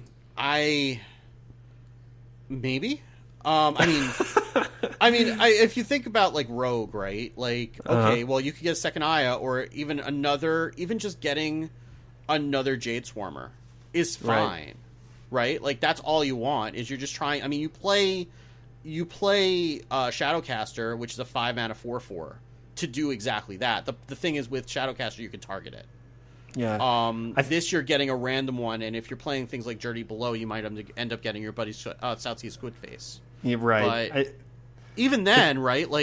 If you're playing a Death Rattle in your deck, or you're picking it from Journey Below, you probably want that card back. Oh anyway. Yeah. No doubt. I think the biggest thing going against this, well, the 2 things. The fact that it's just completely random, and the fact that it includes any Death Rattle minions that your opponent had and that died. Oh, that's true. Yeah, that's true. So it just seems too unreliable. I agree with you. It's a cool effect. I think the stats make sense. It's a little understated, but you're getting a card right off the bat. Yeah. But even then, what Death Rattle minions are your opponent going to be playing that are going to be bad? Right? Unless they're doing some sort of a treachery deck where they're playing horrible things. Bad stuff, yeah. They could play Tyrion and you could get a Tyrion. Right? I mean that's kind of living the dream, and I don't want to do that. But I don't know that it being your opponent being able to pollute the pool really hurts it too much. I'm with you on that. I mean, I don't know that there's room for this in a Death Rattle Rogue, but I'm willing to say that it's not trash. And probably if you're playing a lot of Death Rattle minions in your deck, you've got a better chance of pulling one of those at bare minimum. And your opponent may not be running any. There's probably a good chance that that's the case. So I mean, even if you get a Loot Hoarder or an Undercity Huckster, that's fine. Yeah, that's fine. Yeah, I would say 3 probably. Yeah, I think it's 3. It's 3. It's probably a 2 in Arena just because it's understated. Yeah, that's fair. All right, Skulking Geist. Let me pull that bad boy up. Yeah. Oh, that's this card. Okay. It's right next to it. Oh, there he is. Okay, yeah. 6 mana, 4/6. Battlecry. Destroy all 1-cost spells in both hands and decks. Yeah, this is a crazy tech card. And obviously the biggest thing that people are excited about is the Jade Idol is gone against this guy, right? So that's fantastic. And honestly, like, it took me looking up all of the 1-cost standard spells in the game. There's a lot of really powerful ones. So I think this card is not one to be underestimated. Obviously, it doesn't do anything for you, so you're dependent on your opponent playing and really wanting his or her 1-cost spells. So that in and of itself, you can't depend on. So it's really hard for me to justify playing this in a deck unless, like, Jade Druid is just the bomb, right? Or if you lose every single time to Jade Druid. That's the other thing. Like, if that's your only you can rage bad against matchup, it, yes. right? Like, if the same Right. reason that Rogue sometimes runs Eater of Secrets, because that's its only bad matchup is running up against Ice Block. Yeah, that's fair. And so, and the thing with Jade Druid is it's not just the Jade Idols that it's destroying; it's also the Earthen Scales. Yeah. So stupid getting rid of that scales. and getting I rid lost of that, a game because getting of rid of that Earthen life Scales today. gain for something like Freeze Mage is huge. Yeah. So it just provides counterplay against a deck that really doesn't have any counterplay right now. I think it's fine. I don't think you run it unless you're really either like have a 0% win rate against Jade Druid or Jade Druid is literally everywhere. Mm-hmm. So it's like a 3 when you want it, and it's like a 1 in Arena because I don't think you ever play that in Arena. Sure. It's like a 4 if you know you're coming up against a Druid, but you don't. So I agree with you. 3 and 1 is fair. In a tournament, you probably would. Oh, yeah. For tournament play, expect to see this. Yeah. Yeah. No, that's good. All right. So next is Shallow Gravedigger, which is a 3 mana, 3/1 Death Rattle. Add a random Death Rattle minion to your hand. This seems like an Arena card and nothing else. I don't see why you would play this in Constructed. Spirit Singer Umbra. Oh, yeah. Okay. I won't fun police you because it's 11:30 at night. But yeah, that. Yeah, I mean, it's fine. Maybe you play in an Arena once in a while. You never play in this Constructed. I agree with you. It's probably like I don't know, 2. I would say 2 in Constructed just because there's value there in getting a card, I mean, maybe the fact you get that it it's from Journey random, below, but you're not going to play it. Yeah. I think I would go 2 and 4 if you're willing. Okay, that's fine. Cool. Ticking Abomination. Man, this card was revealed on Ben Broad's stream, and that was the funniest thing. Yeah. Basically, if you missed that, you got to go check it out. This is one of the first cards that we got in the crazy reveals. 4 mana, 5/6. Death Rattle, deal 5 damage to your minions. So this is obviously not a good effect. In a Death Rattle deck, okay. If you have no other minions, it's really good.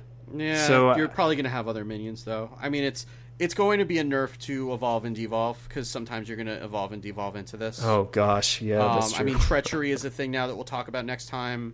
I don't think we won't need to get into that right now, but you're never going to run this in a deck. You might get this out of a random effect, that's it. Yeah. So, ones across the board, yeah. Cool. So, Phantom Freebooter is a 4 mana 3/3 pirate. Battlecry gains stats equal to your weapons. So, we can spend some time on this. I don't think we really want to, but you look at this and you think Pirate Warrior, and Pirate Warrior is really the only deck this is going to work in because you need to run enough weapons to justify it. Mm-hmm. And generally, you just want to run Naga Corsair because there are enough times in Pirate Warrior where you don't have weapons, and you'd rather just have a 5/4 body. It's just more reliable. It's more reliable because a 4 mana 3/3 that doesn't have taunt is terrible. Yeah. So I mean, the ceiling's the ceiling's higher, but the floor is lower. And I think with something like that, as long as Naga Corsair is viable, you just want to play that instead.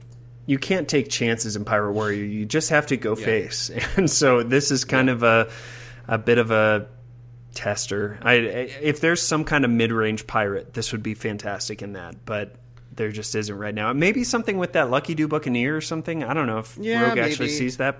I don't know. But I think in the meantime, it's probably a 2 and a 1. Yeah. Somebody will try it in Pirate Warrior, but they're going to be disappointed. Yeah, that's fair. Mindbreaker. Whoa, talk about crazy cards that we should have hours to talk about. Yeah. 3 mana, 2/5. Hero powers are disabled. Yeah, I mean, this isn't super complicated, though. It's just a tech card for, Death Knights if they get out of hand.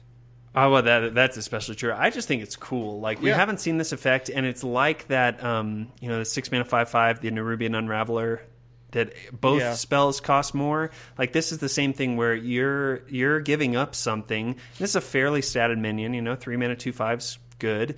But then this is really going to mess up your opponent's plans potentially, and they're probably, especially if you play this on turn 3, it's a good chance they're not going to be able to kill it that turn, so they're going to have to work around it. Yeah. Now, how much that really affects the outcome of the game, I don't know. I don't think it's going to be a game changer necessarily, but I agree with you for Death Knight stuff. Although that late in the game you might be fine. I don't know. Maybe I'm talking myself out of this card. I don't know. I mean, maybe the Valera one just gets shut down entirely, like the passive one. So yeah. I don't know. I mean, it's. I think it's like fine. A 2. I mean, we did have a card called Saboteur back in TGT that did something similar. And it was only an arena card. Yeah. So, and the hero powers with Inspire were like even more powerful than they are now. See, I think this might be a 4 in arena just because it's a very fairly statted minion. That's fair. And it can mess things up. Yeah. But in constructed, I think it's probably. But it also affects you. So. Yeah. Yeah. Yeah. I don't know. What do you think? It's probably a 3 in arena. I think you need to have a certain class and you need to have a certain draft in order for this thing to work. Sure, that's fair. Okay, so Corpse Razor is... What is Corpse Razor? Corpse Razor is a 5-mana 3/3 that says Battle Cry. Give a friendly minion Death Rattle, resummon this minion. So it's giving an Ancestral Spirit effect as a neutral. That's an expensive effect, but with certain cards, especially in Paladin where you have a lot of Divine Shields, that can be really powerful. So yeah, I mean... Where we've seen Ancestral Spirit played, I mean, would you play this card in that deck in the Crusher Shaman? Probably not, because it's too expensive. I mean, you're already overloading yourself with Earth Elementals, and then you're not really going to have the room to play a 5-mana card on top of that when you're trying to do it. I don't know, but that effect is so powerful in that deck. I mean, it's just all about creating more and more huge minions, and this gives you one more chance to do that, or 2 more chances to do that. To me, I mean, if you just look at the stats, it's fairly statted for Ancestral Spirit. It just is 2 cards in 1, which is actually more of a benefit. So I don't know. I didn't see many people getting bent out of shape about this, and I don't think it's crazy, but I think there's a place for it probably. There's probably a specific deck that will abuse it. I'm not sure. Like, Crusher Shaman already just has enough things to do. Like, I don't know that there's room for this in it. But I guess this minion you don't want to play that on. I think you have decks or like a Death Rattle minion, a Death Rattle deck, for Rogue or for Hunter. Like, if you have this in a Jade Rogue, like if you're thinking about the Unearthed Raptor that made that copy the Death Rattle, right? So instead you're going to have this Death Rattle twice. So maybe it finds a place there. Something to it. Yeah. Maybe a 3. A 3 and probably a 2 in arena. I don't think you're going to find use for it in arena. All right. I'm down with that. Snow Flipper Penguin, 13 out of 10 would penguin again. Obviously. Yes. It's adorable. It's a 0/1 that you're never going to play, but if you're devolving against Hunter, just be aware that they could turn into beasts and that could come back to bite you. Yeah. That's really He looks like he has a little necktie. Yeah, he's adorable. He is adorable, and he's on a little iceberg. And I would take him home and love him and hug him and call him George, but I am not playing him in a deck. But he's probably a 1. Yeah. He's not a 0. 13 out of 10. 13 out of 10, that's right. Okay. Well, speaking of 13 out of 10, there's Bone Mare, which is the 7-mana 5/5 Battle Cry. Give a friendly minion +4/+4 and taunt. I heard you like value, and this card is just... It seems banana. Arena, you pick this every time. This feels like North Sea Kraken to me. Yeah, that was my reaction too. Yeah, where it's busted in arena and you never play in a constructed ever. Yeah. I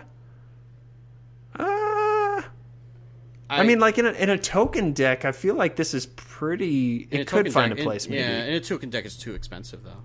Maybe in like some sort of a control priest, but I feel like you have so much other stuff you need to fit in that it's good, but it's not good enough, Like, they played this on stream and buffed a totem with it, an O2 with taunt, And that's like 4/6 with taunt all of a sudden. That's really good, you know. So yeah, I don't know. I mean, I'm yes, certainly not trying to argue that it's going to find a place, but yeah, I mean, yes, whatchamacallit, Spike Rich Steed has a place, but I mean I think it's the death rattle that makes that, not just the taunt. I think it's like a 3 in constructed, 5 in arena. What do you? Yeah, I feel like it's a 2 in constructed. I feel like it's people will try it, but I just don't feel like it's going to have a place. That's fair. All right, moving right along. Okay. Necrotic Geist. Which these names are just like some hard of the names to are kind of pull 'em. rolling together. 6 mana 5/3, and whenever one of your other minions dies, summon a 2/2 ghoul. This is going to die way before that happens. Like unless you're, I mean, it's basically like a cult, like a cult master. Right, Like you're that's going exactly to, what I you thought. can get value out of it the turn you do it, but if that's my choice, I'd rather draw cards than just summon more 2/2s. This is like Soul of the Crappy Forest, is what this is. Yeah, I think this is another evolve-devolve thing where you pull this off and all of a sudden you get, you manipulate your board to get a 2/2 ghoul, but even that's not really great. It's too slow. It's 6 mana is a lot for that. Is it ones? I think it's ones, yeah. Okay, that's fair. Cobalt Scalebane is a 5 mana 5/5 dragon that reads, at the end of your turn, give another random friendly minion +3 attack. So he is sharpening the swords of everybody. I mean, this is kind of like that, the classic card, the 2 mana 1/3. There's the 1/3 that... Yeah, I know what you're talking about. I don't remember the name of it. Yeah. But +3 attack is much better. And the fact that this is a dragon, like, and it has synergy with other dragons and stuff, this isn't necessarily an effect that it's like, oh man, Dragon Priest needed that or Dragon Paladin needed that. But it's strong still, I think. Yeah, I mean, it's an arena MVP. I just... There are better dragons you're going to play in constructed than this, I think. 3 and 4?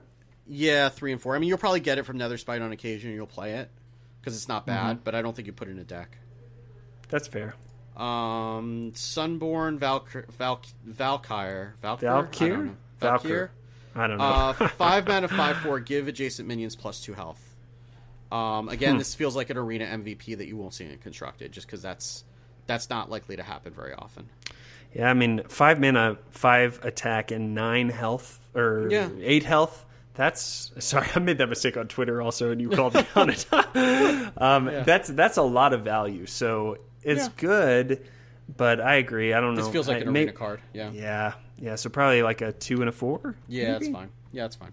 Okay, we're almost there. Almost there. Death Speaker is a card I need to find on my list here. Okay. Here, I'll save you. So it's a 3 mana 2/4 battle cry. Give a friendly minion immune this turn.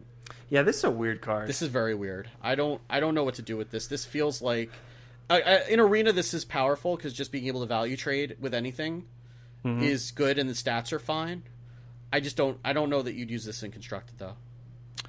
Yeah, you have to liken this to the 2 mana 2/2 for Paladin that gives a Divine Shield. Yeah, and this is better statted than that. Yeah, but this is better statted, so it has more of a chance. But it feels like you have to want to do something, because after that you get that immune and maybe a good trade off of it. Then you've got a 2/4. It's like, is that really what you want on board? I mean, maybe if you have something that's poisonous, then it works. But that's like you're trying to combo too many things now. Yeah, I agree. And then twos maybe. It's probably a 3 in arena. Yeah, I think it's a 3 in arena. I think it's fine. And then here I'll let you take the last one. Last one here, yes, Fallen Sun Cleric. So this is Shattered Sun Cleric's little sister. 2 mana 2/1 battle cry. Give a friendly minion +1/+1. Yep. There's not a lot to say about it. It's fine for arena. I mean, it's as good as Shattered Sun Cleric in my mind. Yeah, so, I mean, it's Shattered Sun Cleric 1 turn earlier. It's fine. So it's maybe like a 3 and a 4. Maybe it's a 5 in arena. It's probably a 2 and a 5. I think. I don't think you ever see this in constructed. 2 and a 5. Dang. Yeah, I just don't think you ever see this in constructed. There's just better things. In a token deck and an evolved deck, I guess you wouldn't want to. There's only 30 cards in the deck. You know what I mean? Sure. Like it's just like there's a lot of cards. Like there's a lot of cards that I put in ahead of this. Yeah, is really where I go. That's totally fair. Okay. All right, man. You told me when this card was revealed that you would sing for it. Okay. And sing for it you shall. In fairness, last time that we did this, much like Illidan, I was not prepared. And I did not have made a song. right on your woes? I am making it right. Now, you may not be impressed, but right. I have a song for the card of the week. Love it. Bring it, man. Dun-na, dun-na, dun-na, dun-na, dun-na, dun-na. So the card of the week is Bear Shark, because of course it has to be Bear Shark.